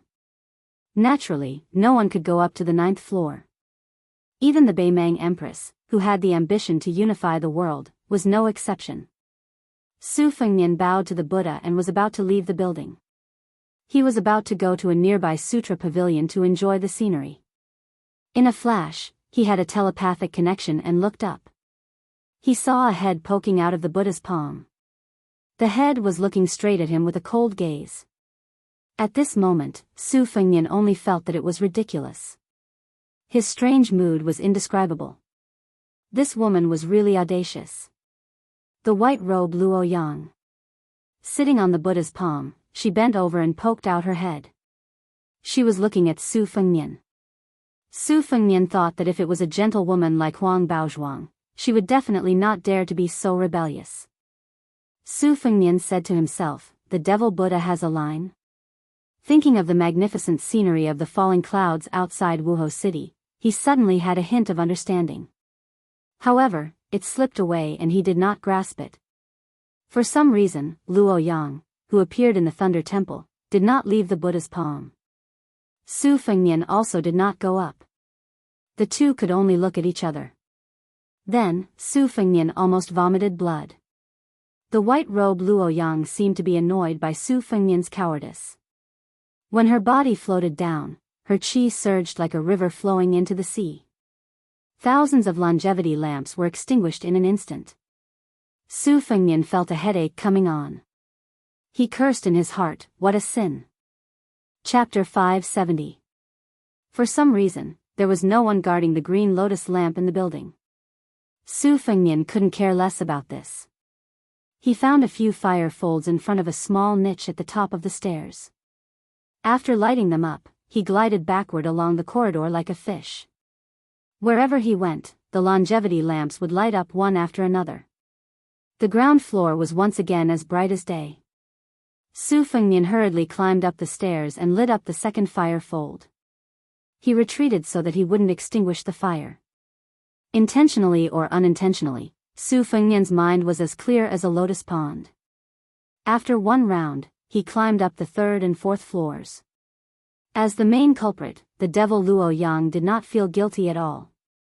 From the beginning to the end, he watched coldly from the sidelines. She was no longer the empress of Huang Baozhuang, whose name was Mountain Gradually Green. She did not hide her purple eyes, which overflowed with evil intent. Su Fengnian lit up 3,089 longevity lamps. He stopped and looked up at the sitting Buddha. Humans saw everything as ants, but Buddhas saw all living things as equals. Burning incense and praying to Buddha, cramming at the Buddha's feet at the last minute, could he really get anything? Would the bodhisattvas be tired of it? Su Fengnian collected his thoughts and laughed at himself. He was about to go downstairs when the next scene caught him off guard. The devil in white stood in front of the Buddha's feet. She clenched her fist and the flames of nearly 4,000 longevity lamps were pulled by her qi. They instantly left the green lamp bases and flew toward the sitting Buddha. They hovered a few feet away from the stone Buddha's body. The Buddha's body was originally covered with gold powder. Under the illumination of the lamps, it shone brightly, as if the real Buddha had come to the world. What a Buddha's aura! Luo Yang flicked her finger. More than 4,000 lanterns rushed to the top of the 9-story building and exploded near the Buddha's head. Thousands of meteors fell. Su Fengnian was annoyed, but he could only jump over the railing and fly through the air. He kept waving his sleeves to catch as many sparks as he could. He rolled up his sleeves and threw some sparks back into the green lamp bases. The longevity lamps were reignited one by one. However, his strength was not enough. He only managed to light 700 or 800 lamps. After he landed, he went to the small niche and picked up a piece of kindling.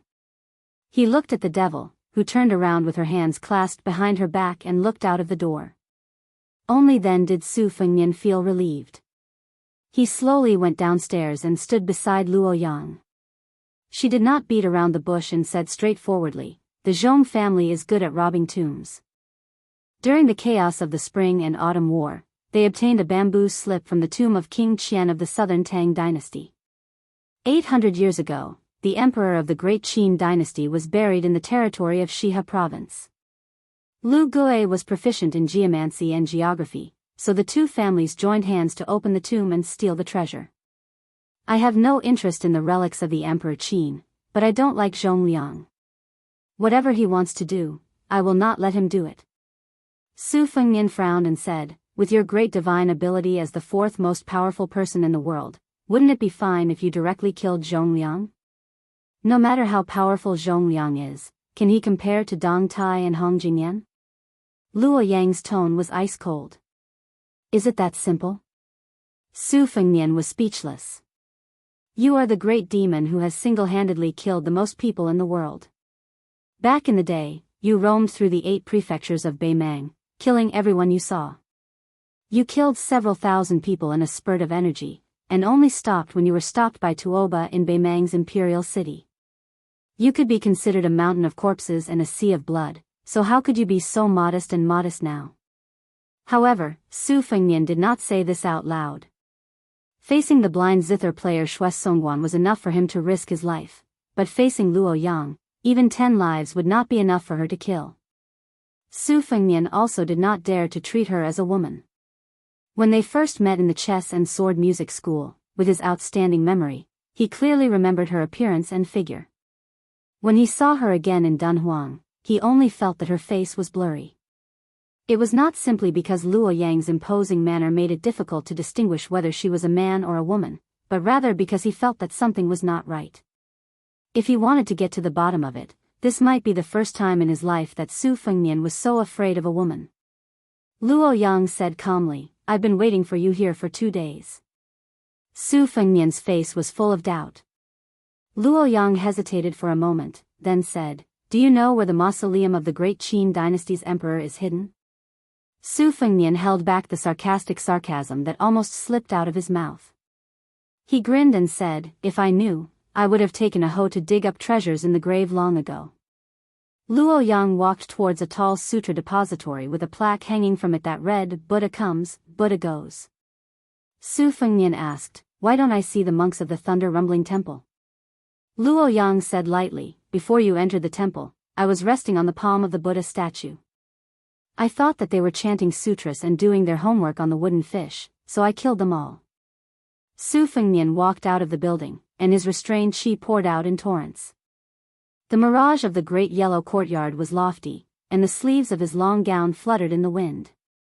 Unfortunately, as the saying goes, virtue is 1 foot tall, and the devil is 10 feet tall. Under Luo Yang's suppression, Su Fengnian not only restrained his qi, but also a mouthful of blood surged up his throat. At this moment, Su Fengnian saw monks coming out of the hall of great strength in a line. The way they wore their yellow kasayas was slightly different from the ones in the Central Plains. They looked serene, and when they saw Luo Yang and himself from a distance, they only took them as pilgrims from a wealthy family. Some monks with lower cultivation just glanced at the white-robed Luo Yang a few more times, but did not pay much attention to them. Only then did Su Fengnian realize that the female devil was playing a joke on him. She played him like a monkey, and he did not know whether to laugh or cry. After swallowing the mouthful of blood, Luo Yang's words added insult to injury. How did you enter the Vajra realm with your intellect? I think you just relied on your background as the heir of Bailiang and the fated chance due to your identity. You are petty and have no foresight at all. What a waste of Dong Tai's gift. Su Fengnian did not refute. He comforted himself with the flimsy reason that a good man would not fight with a woman, and at the same time criticized her in his heart. Luo Yang was able to read people's minds. She sneered and said, you must be comparing me with Li Chungang. You think I'm making fun of your intellect and that it's just the pot calling the kettle black. But in fact, not only am I in the first 3 realms of the first pin, I have also stepped into the Vajra finger and mysterious celestial phenomenon earlier than Li Chungang. Even the earth immortal realm is no exception. Su Fengnian said in a low voice without any sincerity, yes, yes, yes. Your martial arts are matchless. Tomorrow, you will beat Tuoba until he runs away like a rat. The day after tomorrow, you will be beaten by Wang Xianji into a coward. On the third day, you will be able to treat the heavenly tribulation as nothing. Then, Su Fengnian flew into the sutra depository. He was attacked by Luo Yang. She hit his back with her palm, and the mirage collapsed. Firstly, Su Fengnian did not dare to dodge. Secondly, he wanted to estimate Luo Yang's strength. Only Su Fengnian, who was sitting on the stone floor of the pavilion, knew how painful it was.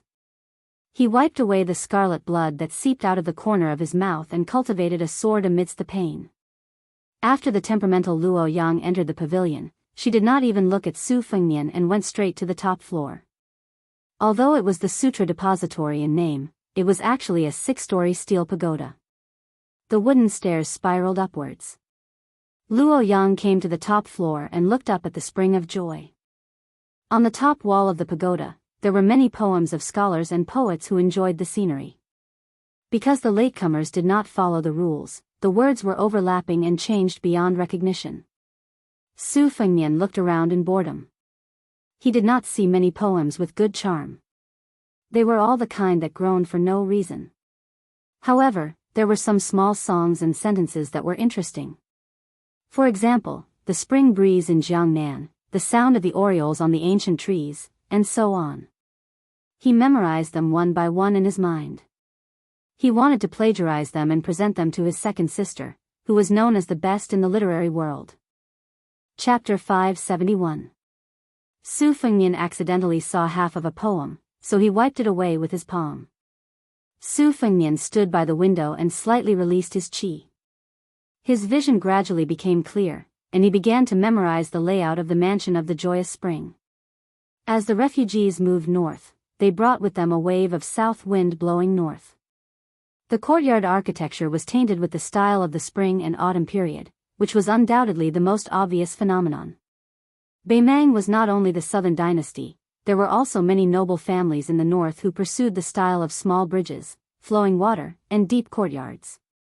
Moreover, there was a tendency for the green to surpass the blue. They were well versed in the essence of the southern school's architecture, which was a first-class masterpiece. Naturally, Su Fengnian's understanding of this kind of thing was not limited to a smattering. The winding corridors of the Biyao Palace on Mount Qingliang used to be a joke in the past. After going through untold hardships to infiltrate the mansion in the middle of the night, several groups of assassins actually wandered around for an entire night in fear and trepidation, yet none of them were able to find Su Shao or Su Fengnian's courtyard. After being captured, they died with their eyes wide open. These jokes had always been talked about by the servants of the mansion. After Su Fengnian's 2 travels, he could no longer laugh. He still remembered that once he was dragged by Wenhua to peek at a woman from a landowning family whom the wooden sword ranger fell in love with at first sight. Wenhua stood on tiptoe outside the high wall, listening to the beauty laughing on the swing inside the wall. Later, he had no choice but to let Su Fengnian bend down while he stood on his good brother's shoulder.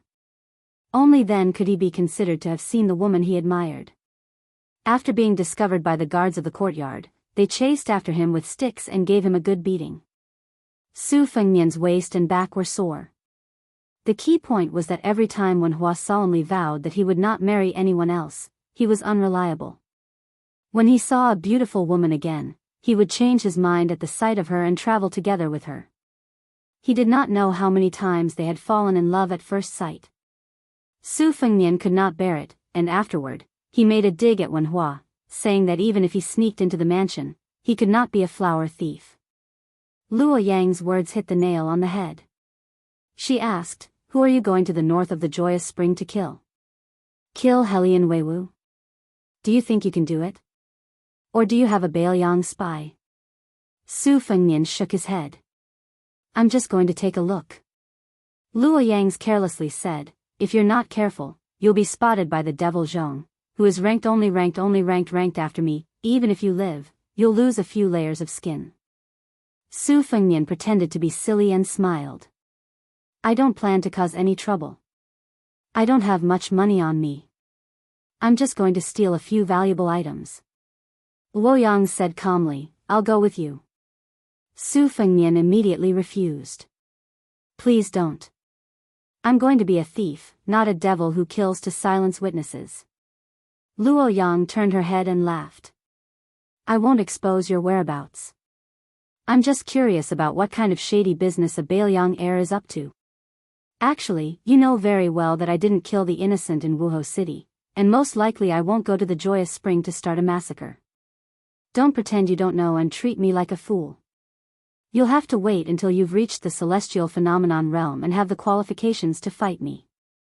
But with your level of comprehension, I don't think it'll be easy for you to reach the resonance of heaven and earth. Su Fengnian was exposed, so he didn't try to hide anymore. He openly looked at the layout of the mansion that stretched across the joyous spring. Luo Yang suddenly said, how about we ask each other something and we answer each other's questions? Su Fengnian thought for a moment and asked, I'll go first. Luo Yang said bluntly, no. You've already asked and I've answered. It's my turn to ask.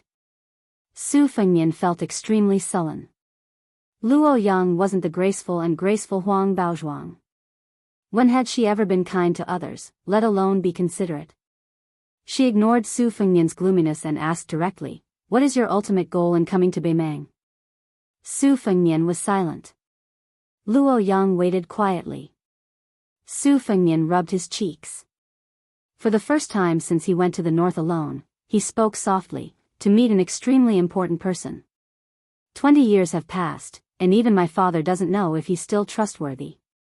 To confirm this, other than Su Xiao and me, the hereditary heir of Biyao, no one else has the qualifications to verify the answer. If I want to meet him, I have to do something to make him feel that I'm worthy. Otherwise, just being the heir of Biyao won't be enough. I can't and I don't want to tell you any more inside stories. In any case, I know that if he really does rebel against Beimang and then against Biyao, I'm destined to die in Beimang on this journey north. Luo Yang nodded, satisfied with Su Fengnian's honesty. She said, it's your turn to ask. Su Fengnian asked cautiously, is Huang Baozhuang really dead? Luo Yang didn't answer directly. After skipping the first question, she asked the second one expressionlessly, if you succeed in this gamble, will you be able to secure the position of king of Biyao in the future? Su Fengnian said unhappily, I still can't. Luo Yang laughed coldly. His Royal Highness is so pitiful. Su Fengnian didn't quibble. He asked, what are you going to Aquarius Prefecture for? Luo Yang pursed her lips and replied, there's a fish in the northern darkness. Tuoba has been waiting for a weapon for a whole 30 years. I'm going to ruin his good fortune. At the very least, I'm going to fight. First, you had a sword duel with Dong Tai.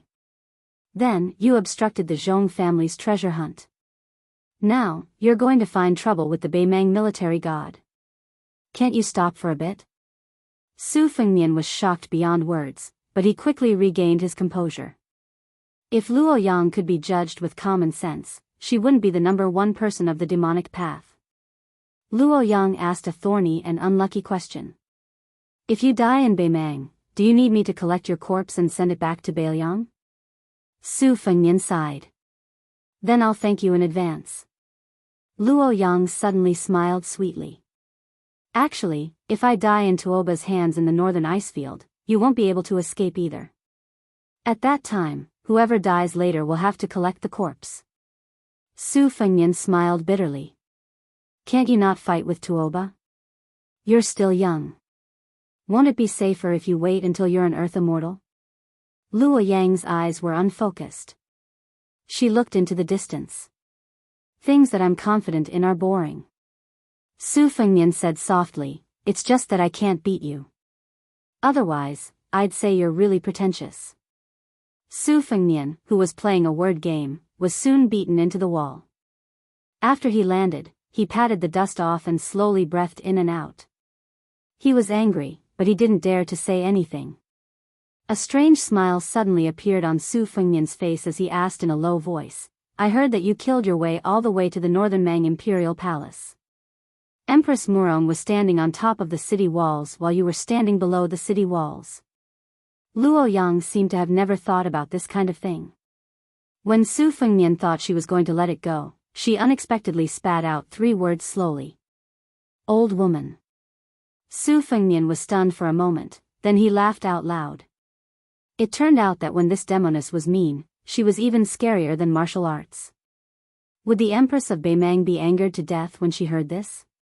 When they went downstairs, Su Fengnian was still secretly laughing. Luo Yang asked, "What words did you erase on the wall just now?" Su Fengnian paused for a moment. "It's just something very unlucky. Out of sight, out of mind." Luo Yang didn't have a good temper and patience. "Say it." Su Fengnian smiled. "The geese have returned, but the people have not returned to the south." Luo Yang turned to him and said softly, "Pretentious." Chapter 572. In Wuhou City, there was a sudden downpour and then a sudden stop. It was like a joke, but Su Fengnian took it as a good omen. Throughout the year, there were only a few heavy rains, and he just happened to run into it. The heavy rain gradually lessened and finally stopped. Su Fengnian, relying on his clear memory, led Luo Yang, who was dressed in white and wearing white shoes, to walk through a small alley. In the alley, there were groups of children and girls who were in high spirits. They went to the wet wall and flipped over the rubble and stones, grabbing a few water buffaloes with long beards and horns. Su Fengnian did not expect that Shihe province would also have this kind of bug. He thought of many interesting things from his childhood, and his eyes became warmer. The children picked up the water buffaloes and placed them on the steps. They used ropes and strings to tie small stones to the water buffaloes. The little guys walked slowly, and the children looked on happily. These children who lived next to each other and could be said to be childhood sweethearts occupied more than half of the alley. Su Fengnian stuck close to the wall and walked around, but Luo Yang directly walked past him and stepped on one of the water buffaloes to death. The owner was a fair and clean girl with goat horns. Seeing the pet she had just obtained die an unnatural death, she was stunned for a moment. She first glanced at Luo Yang, but did not dare to get angry, and could only cry loudly. The boys also did not have the courage to stand up for her, and could only stare blankly at the white-clothed elder sister. She was beautiful, but her temper was too bad. Su Fengnian was afraid that this group of children would unintentionally anger the demoness, so he hurriedly signaled to Luo Yang, and then eagerly went to the foot of the wall to get busy. He pulled out 2 water buffaloes and handed them to the girl with goat horns as compensation. The children had simple hearts. What they gained, they lost. Happiness and unhappiness came and went in a hurry, so they did not bicker with this pair of elder brother and sister. They slightly distanced themselves from them, playing with the water buffaloes, and gathered together to whisper. Su Fengnian looked at Luo Yang, helpless. He thought to himself, could it be that this is what it means to be in the king's company is to be in the tiger's company? He really did not know how the cat Han Diaoxi had survived. Was he called Han Xingxian? Rumor has it that he is good at killing celestial phenomenon experts. I don't know if it's true or not. Does he have a 40% chance of winning against Luo Yang? While Su Fengnian's imagination was running wild, Luo Yang turned the corner of the alley and stopped in front of a stall. Su Fengnian looked up and saw that it was a narrow shop selling roasted mutton noodles. Luo Yang took the lead and sat down. The shop owner was a fat woman, but she looked kind and had a happy personality. Seeing that the young man and woman were both noble, she became even more friendly and began to boast about their mutton noodles, saying that mutton was the tender meat of the forelegs and the waist. Moreover, the ingredients used to moisten the taste were pure and had been passed down for several generations. Su Fengnian smiled and ordered 2 bowls of mutton noodles with water. Although the woman was a businesswoman, she could not hide her kind nature. There was not much meat in the soup, and she even sprinkled a lot of fresh flower peppers and green coriander powder on the noodles. She also handed over 2 fresh green onions. Su Fengnian was full of praise. He did not have much luck with children, but he was indeed talented in dealing with women, especially women. The shop was quiet. The lady boss was sitting at a nearby table, laughing non-stop. Su Fengnian ate quickly as well. Luo Yang, on the other hand, ate slowly. Su Fengnian simply ordered another bowl and paid the bill after eating. There was too much silver and too little copper, so he felt a little guilty. Su Fengnian originally wanted to pay a little more, but the woman was very forthright. He did not know if it was because she had made up her mind to win over these two returning customers, or because she missed Su Fengnian's handsomeness, which was completely different from that of a rough man, so she only asked for copper. Before leaving, Su Fengnian said that he would definitely come back for a meal before leaving the city. The lady boss laughed non-stop and even said a few celebratory words about having a son early, which scared Su Fengnian so much that he broke out in a cold sweat. Fortunately, Luo Yang turned a deaf ear and directly left the shop. They leisurely made their way back to the inn. Luo Yang asked for a superior stand-alone room, and the two agreed to meet at midnight. When Su Fengnian returned to the room and saw that everything was fine, he held his breath and concentrated on cultivating his golden lotus. During this period, he silently nurtured his sword. It was only until midnight that he began to prepare for his trip to the Spring of Joy. Actually, with Luo Yang accompanying him, there were both pros and cons. The downside was naturally that this devil's temperament was unpredictable, and no one knew what kind of moths she would cause. The upside was that no matter how bad the situation was, Su Fengnian would not be trapped in a deadly situation. Even if Zhong Shintong and Zhong Liang were to join forces, could they defeat the fourth most powerful person in the world, Luo Yang? Deep into the night, Su Fengnian carried the spring and autumn sword and the spring thunder on his belt. He arrived at the courtyard where Luo Yang was staying.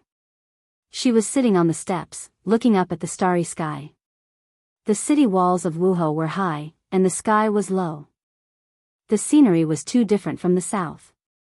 Luo Yang gave him a look, and Su Fengnian leaped onto the roof and swept past. He did not need to think about whether Luo Yang could keep up with him. If she could not, Su Fengnian would have long gone to the imperial palace of the Liang dynasty to defecate and piss as he pleased. Luo Yang followed him like a shadow. Su Fengnian took a breath and asked curiously, "Zhong Liang is only the fourth most powerful devil.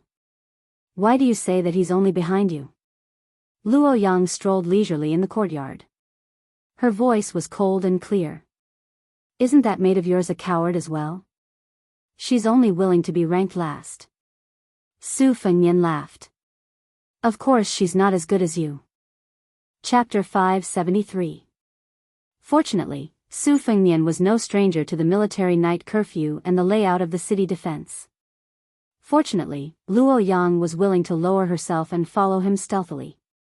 When they arrived outside the wall of the Zhong family mansion, Su Fengnian chose a secluded corner with sparse lanterns and was about to climb over the wall when Luo Yang pulled him back. She stood up and her body twisted strangely on the wall. Only then did Su Fengnian realize that there was a trick to climbing over the wall. He imitated her and realized that there was a thin silver wire hanging from the top of the wall. Before he climbed over the wall and landed on the ground, he caught a glimpse of Luo Yang floating a few feet away from the wall. Her eyes were filled with mockery. Su Fengnian cursed in his heart. He fixed his gaze and took a deep breath to stop himself from falling. Like a gecko, he slid down the wall. Only then did he manage to avoid the endless mystery. However, she was the only one who could stand on the thin wire without the slightest vibration of the bell. Su Fengnian admitted that he did not have the ability to do so. The main reason was that Biyao Palace had always been lax on the outside but tight on the inside. Even if they harbored evil intentions, they liked to close the door and beat the dog. In comparison, the Zhong family mansion was much more cautious. It was obvious that they wanted to repel the enemy first so that the enemy would know the difficulty and retreat. They did not want to kill anyone. Perhaps this was also the Zhong family's way of deliberately putting up a low profile in other people's territory. As long as the architecture of the courtyard was the work of a master, there would naturally be laws to be followed. The majestic Biyao Palace was a collection of great achievements. The Zhong mansion could be considered a first-class style in the Spring of Joy, but compared to the Biyao mansion which occupied a mountain and called itself the king, it was still not worth mentioning. Su Fengnian walked very leisurely and contentedly. Hearing voices, he circled around the people he met, as if he was taking a stroll in his own home. He led the white-clothed devil around the beams and through the corridors. However, at first he could still sense Luo Yang's presence, but after a quarter of an hour his perception completely disappeared. Su Fengnian was also too lazy to worry about groundless fears and speculate based on his identity. He did not want to go to Zhong Shentong and Zhong Liang's place and invite trouble. He arrived at the elegant courtyard of the distinguished guest, Lu Gui. The closer he got to the main courtyards, the more relaxed the security was. This was also the Zhong family's conceit. Like a swallow returning to its nest, Su Fengnian hung under the eaves that did not reflect his figure. The room was brightly lit, and the golden threads pierced through the small holes in the paper window. He saw a middle-aged man who looked about 60% similar to Lu Chen reading a book at night. His brows were hazy, and there was also an old man dressed in sackcloth sitting opposite him. The old man looked thin, and his 10 fingers were crossed on the table. The most eye-catching thing was that his lips were purple, which was exactly the same as the Beiliang's master Qingshui, Yao Jian. It was obvious that this was caused by years of tasting soil and identifying acupoints. It could be seen that the Zhong family's journey to the west was indeed to borrow the Lu family's geomancy technique to explore the mausoleum of the Emperor Qin. The old man in sackcloth had an exquisite brass lamp in his hand. Both he and Lu Gui were deeply worried, but they did not rejoice at the prospect of opening the mausoleum and getting a share of the loot. Su Fengnian could still be considered somewhat understanding. When it came to the mausoleum of the Emperor Qin, the mausoleum of the Emperor of the mortal world, the technique of mechanisms was only a small matter. What was more troublesome was the contamination of fate energy. If the Yin energy was too heavy, not only would the people who entered the mausoleum temporarily die after obtaining the treasures temporarily, it was likely that they would also bring disaster to several generations of their descendants. The brass lamp was also known as the ventilation lamp. It contained the essence and blood of a child.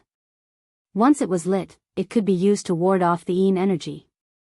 The old man in the house sighed, 36 lamps are still too few. The divination also shows that the odds are against us. Lu Gui looked tired and said helplessly, things happened in a hurry. Where can we get enough lamps for the great Zhou dynasty? The old man sneered, the Zhong family is boorish and arrogant. How would they know the knowledge behind this? It's not something that can be matched by human strength. Lu Gui said softly, the walls have ears. The old man laughed involuntarily, Master, the Zhong brothers still have the breadth of mind. Lu Gui shook his head, it's better to be safe than sorry. In front of great wealth, everyone is narrow-minded. At this point, the old man did not say anything else. His 10 fingers gently stroked the brass lamp with the carved Buddha statue. Although he was born poor, he had great skills.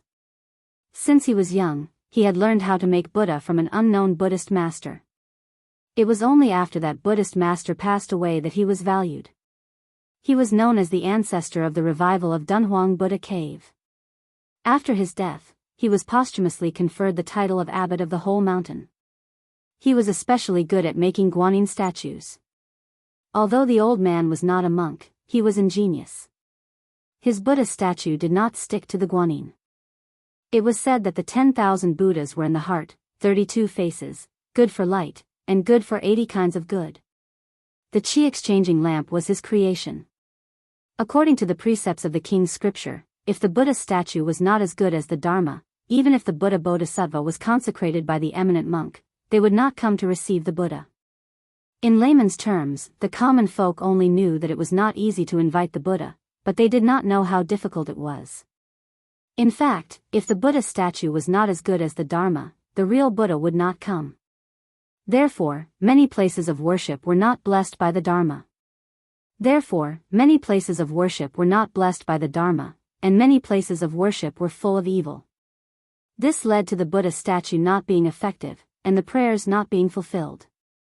This was the reason why the Buddha statue was not as good as Dharma. Especially this brass lamp. At first glance, it was not eye-catching, but upon closer inspection, it was like a new moon, full of charm. It could be considered the highest achievement of the old man in hemp. If it were not for his lamp, no matter how good Lu Gui was in feng shui, he would not have dared to come to Shihe province. Lu Gui raised his cup and took a sip of wine. He said slowly, it is recorded on the bamboo slip that Emperor Qin mobilized tens of thousands of people to cut off the river and dug a mausoleum on the mountain wall above the water. After sealing it, he opened the gate and released the river water. The people and nearly 1,000 supervisors were all killed by the imperial guards. The ingenuity of the acupoint construction technique and the ruthlessness of the method of hiding the truth are unprecedented. This is what an emperor should do.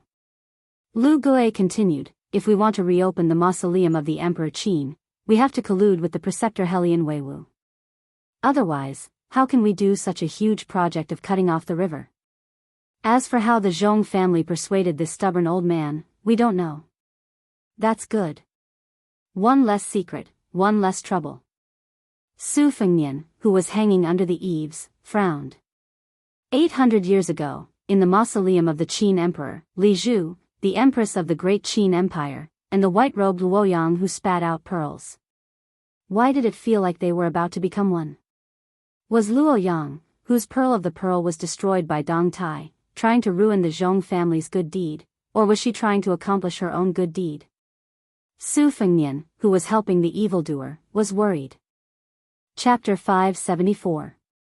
The old man in hemp clothes left the courtyard with the brass Buddhist lamp. Lu Gui stayed up late at night to read an old edition of the geography book he had asked for from the Shiha province government. Stealing the emperor's mausoleum was a big deal. If he wanted to get into the details, he had to at least have a clear view of the overall situation. It was already late at night, but there were still guests. Su Fengnian restrained his qi and did not move. When the young master and servant knocked on the door, he easily recognized them. They were Zhong Gui's elder brother, Zhong Tan. This eldest son of the Zhong family was followed by a personal maid who could not even be called average. She had a plump figure, but her appearance was not pleasing to the eye. With the Zhong family's wealth, it was unpredictable to find such a woman as a maid. Su Fengnian paid attention to her and took a few more glances at her. He remembered many details that ordinary people would not pay attention to, such as the small sachet on her waist that was used to remove impurities and the embroidered pattern of a woman dressed as a pipa. It left a deep impression on Su Fengnian. The maid seemed to be hesitating whether to follow her master into the house, so she paused for a moment. Zhong Tan, who was carrying 2 pots, seemed to be careless, but in fact, he was very careful. He shouted, Lu Sibu, sorry to disturb you. I know you are a glutton. Come, try the drunken crab that I begged from next door. The wine is the local Yellow River honey wine brewed by the local method. The yellow crab's flavor is different from that of the Central Plains. By August or September, it will be too old to eat. Now is the best time to drink the wine. While speaking, he pulled the maid and entered the quiet house hand in hand with her, regardless of whether the head of the Lu family, Lu Sibu, agreed or not. With a pot of wine and a jar of drunken crab, Zhong Tan entered the house and hurriedly opened the lid of the pot, as if he was presenting a treasure. Even Su Fengnian could smell the tantalizing aroma that assailed his nostrils. He sighed that this Zhong family's son really knew how to enjoy life. Lu Gui stood up with a smile and crossed the threshold to welcome him. The Lu family and the Zhong family had been friends for generations. Although he was an elder, in the southern dynasties, the Lu family had always been seen as a branch attached to the Zhong family's great tree. Lu Gui was the great general Zhong Shintong's echo and was ridiculed as a scholar serving the imperial court. At this moment, Lu Gui's eagerness showed just how much confidence Lu Gui had. However, Zhong Tan had always been smooth and slick. Since Lu Gui gave him face, he didn't blindly put on the airs of the Gao Hua family's son. He entered the study, took the bowls and sauces from the maid, and began to do the work of a servant. Lu Gui casually pushed the books on the table away and jokingly said, Old glutton, old glutton. Virtuous nephew is making fun of uncle for being old. Zhong Tan slapped his forehead and said, the term old glutton is really asking for a beating. Uncle Lu Sibu is the #1 eater in the southern dynasty. He once wrote that Su Pian. Even Her Majesty laughed and said that Lu Sibu was worthy of the title of clear glutton in our dynasty. Compared to the title of old glutton, clear glutton is much more elegant. Lu Gui had a gratified smile on his face regarding the empress's bestowal of clear glutton. It would be impolite to refuse, but he wasn't modest and wasn't in a hurry to eat. He lowered his head and bent over to smell the aroma of the drunken crab on the plate. He was intoxicated by it. Then, he raised his head to look at the woman's waist and clicked his tongue in wonder. Miss Daigu's scented sachet is the new clear agarwood, which has become an excellent seasoning. The aroma of wine, the aroma of crab, and the fragrance of agarwood. The woman's face didn't show any flattery or shyness. She said calmly, "You flatter me. It's Lu Daogu who has made a fool of herself." This woman was Zhong Tan's weak spot. Praising her was much more effective than praising him. However, when people flattered him, they either praised made Lu's countenance as a flower, or said that she was like a hibiscus. They didn't hit the nail on the head and would only annoy Zhong Tan. Her realm was far inferior to Lu Gui's. Without needing Zhong Tan to open his mouth, Lu Gui invited the woman to taste the exotic drunken crab together. Just as Zhong Tan had said, the taste of the summer crabs salvaged from the Yellow River wasn't inferior to the lake crabs from the Central Plains. With one hand holding a wine cup and the other holding a crab leg, Lu Gui ate slowly and with relish. When Lu Daogu poured the wine, some of it spilled on the table. She used her slender hand to slowly wipe it away. Zhong Tan didn't mind this kind of harmless detail. He looked at Lu Gui and said with a smile, "Uncle Lu, this little nephew took the liberty of visiting you this time to pass on a message to Helian Weiwu. The reason this Ji Ling is willing to hand over this jar of drunken crab is because he admires Uncle's wild handwriting. That's why he brought you the wine, wanting Uncle to borrow the strength of the wine to write some calligraphy. The Ji Ling said it's okay to write whatever you want, but he still wants to guess what you've written." Lu Gui pointed at Zhong Tan and teased, You're just a common person. How can you compare to the rice girl who's pure and clean to the bone?" Zhong Tan laughed out loud and said, I don't deny it. After eating the crab and drinking the wine, Lu Gui also wrote a piece of calligraphy. It was incomparably sloppy. Nearly 20 words were written smoothly in one go, showing off his ability. Zhong Tan was a rascal and couldn't recognize a single word. However, after asking about the content, he found out that it was 1 or 2 merits that benefit the people, far surpassing the 8 or 9 moral essays, close to a saint. This sentence obviously had the suspicion of flattery. However, Lu Sibu's calligraphy skills and noble status were all there.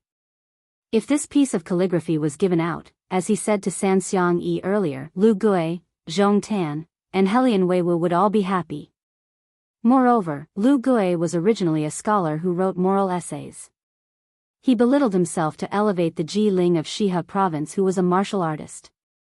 He didn't hesitate to use the 4 words, close to a saint, to comment on it. It could be said that he had read a brilliant knowledge. Chapter 575. When Su Fengnian and the woman stepped through the door and walked towards the courtyard, Su Fengnian did not look at the backs of the man and woman. Instead, he stared straight at the window to observe the changes in Lu Gui's expression. When he saw Lu Gui looking at the window with a hint of nervousness, Su Fengnian knew that something was wrong. At that time, the maidservant poured the wine carelessly with her back to him and used her fingers instead of her sleeves to smear the wine. Su Fengnian was suspicious. Although he was not sure how she knew about his whereabouts, when he thought about Lu Gui's strange behavior, Zhong Tan was most likely going to call for someone to reel in the net. Su Fengnian had no interest in being a drunk crab. The spring and autumn struck first to gain the upper hand. In an instant, his chi was vast and mighty like the Milky Way pouring down from top to bottom. As expected, Zhong Tan only turned around to watch. The maidservant with a vulgar name struck first. Her slender hands were as sharp as the Milky Way pouring down from top to bottom. As expected, Zhong Tan only turned around to watch. The maidservant with a vulgar name struck first. Her slender hands were as sharp as the Milky Way, and she could kill with just a light lift of her hand. Unexpectedly, Zhong Tan only turned around to watch. The maidservant with a vulgar name struck first. Her slender hands were as sharp as the Milky Way, and she could kill with just a light lift of her hand. She actually had the demeanor of a grandmaster. Su Fengnian had tirelessly studied the Saber manual on the road to the north. In addition to the sharpening of many life and death battles, his saber technique had reached perfection. The spring and autumn sword bent at an angle, and instead of retreating, she attacked with her fingers like a whetstone. Instead of retreating, the spring and autumn sword moved up and down 30 times in an instant. Su Fengnian did not think that he had underestimated this strange woman, but still underestimated her skills. He pulled out his sword and retaliated. Sparks flew in all directions. Since Su Fengnian's strike failed, he put his sword back into its scabbard and prepared to engage in close combat. He did not expect the woman to be so unforgiving. She took a series of small steps that were pleasing to the eye. The courtyard was windless, and her sleeves fluttered. Ever since Su Fengnian started practicing the saber manuals and sword manuals that he had read could be piled up into a small mountain. As for the rest of the manuals, he could only be considered average. Since the woman was an outer sect martial artist, she also knew a few techniques of the Xingyi dragon claw. The servant girl was at a disadvantage. Zhong Tan was still interested. He laughed and said, "You're quite interesting. You're just like me. You don't look at the face. You're both handsome and confident young masters. Once you look at the face, women who like pretty boys will be disappointed. Could it be that you're my long-lost brother? This hero, what's your name? Why don't you tell me? If you accidentally die later, it would be too much of an injustice." Before Su Fengnian left the inn, he changed his face into a ferocious-looking bearded man. He looked like a fearsome warrior from the thunder-rumbling temple, which was very different from his previous image of a refined scholar. This girl's scratching really meant a lot. Su Fengnian was too lazy to continue fighting. He swung his sword in a rocking stance, his momentum like a rainbow. Zhong Tan's expression finally changed slightly. He took a step forward, causing a large crack to appear on the ground. Su Fengnian swung his sword halfway and retreated. He leaped over the wall of the courtyard. Then, with a few leaps, he disappeared into the night. He continued to move stealthily. This was also in line with the style of an assassin. If the first attack failed, then retreat. Zhong Tan shook his head to stop Lu Daogu's pursuit. He blew a sharp whistle, and the entire mansion was suddenly brightly lit. The servants lit lamps and hung cages. The soldiers donned armor and held spears. The men of sacrifice chose a place to hide. There was no panic at all. It could be seen that Zhong Tan was accustomed to governing his family using the military method. Zhong Tan stretched his body and laughed. "This guy is probably the one who killed Zhong Gui. He's really powerful. You're born from the princess's tomb's unique calligraphy technique, but you didn't get the upper hand. It would be strange if Zhong Gui didn't die." He glanced inside the room and sneered. Lu Gui must be a coward. Which scholar who became an official wasn't afraid of death? Lu Daogu's expression was grave. She bit her lip and said, "This person's strength is close to the first rank." Zhong Tan said calmly, "If the sky falls, there's a tall person to hold it up. Do you think my father and uncle are decorations? Let's not worry about this. If he dares to run around, he'll die sooner or later. Not to mention close to the first rank, even if he's a genuine finger xian, he'll still die." The girl asked softly, "Then what about this Lu Gui's cursive calligraphy?" Zhong Tan shook the ink on the calligraphy and painting. He said, "Forget it. It's a mess. I won't cause trouble for the head of festival. I'll send it tomorrow." Zhong Tan left the courtyard with a mischievous smile. He was still in a good mood. He shouted, 6 yellow crabs. Wash and drain. 1 jean and 2 jeans of good salt. Put it in the pot and let it cool." Lu Daogu followed quietly behind him. She smiled but didn't say anything. The Southern dynasty prioritized famous scholars, then focused on agriculture and light on commerce. But Lu Gui and these scholarly officials aren't businessmen in the end. They're just selling the goods in their stomachs. Hey, can they pretend to be virtuous? Bah. I can fight hundreds of great scholars like him who are well-read and proficient in zither, chess, calligraphy, and painting. Zhong Sandalwood kept muttering without restraint. The maidservant couldn't help but laugh. She said softly, "Young master, don't forget that you're a scholar who almost became the top scholar. Zhong Tan, who was walking in front, suddenly realized. He blushed with shame and said, I was talking about it and forgot. Su Fengnian didn't continue to stay in the Zhong mansion. The moment before the Zhong family's power was about to come to an end, he chose the lesser of the two evils and climbed over the wall to the mansion next door. The mansion was very big, and the decorations were very simple. It was so plain that it didn't look like the residence of a ruler at all. Compared to the extravagant neighbors who often used red sandalwood and gold thread cedar as fir wood, it was like comparing a poor old farmer with a rich man who had nothing but four walls. It was really embarrassing. Su Fengnian couldn't help but feel a little sentimental. The Biyao cavalry was undoubtedly the most powerful in the world. However, after Su Shao became the king of Biyao, especially when the Biyao army's new recruits were replaced with old soldiers, many of the old generals probably felt that they had no hope of ascending to the throne. Since they couldn't become the founder of the country, they could only occupy a small piece of land and become a small local emperor under the rule of the second emperor, Su Shao. Joining the army in troubled times, especially the soldiers of the Biyao army, were like wolves and tigers. They were no better than the bandits in the Zhongyi stronghold who wielded their sabers and slaughtered the common people. Not many of them started out with the intention of helping the people. Who didn't want to live a good life first and then win glory for their ancestors? Once they were rich and stable, they thought that everything would be settled once and for all. As for the crimes of the old generals under his command, as long as they didn't go overboard, Su Shao would turn a blind eye to them. He would occasionally give them a warning so that they wouldn't lose face and disappoint the people. His second sister, Su Weisheng, had repeatedly tried to persuade him, but Su Shao had always dismissed her with a smile. In the end, he had waited for more than 10 years. Before Su Weisheng had gone to Shengyin Academy to study, he had stood up for Su Fengnian's younger brother, Su Fengnian. He had angrily told Su Shao that he should either drink a cup of wine and give up his military power, or he should simply be vicious and merciless. If he wanted to learn the vicious arts of the emperor, he should pull out the thorns in his hands as early as possible. The sooner he acted, the better.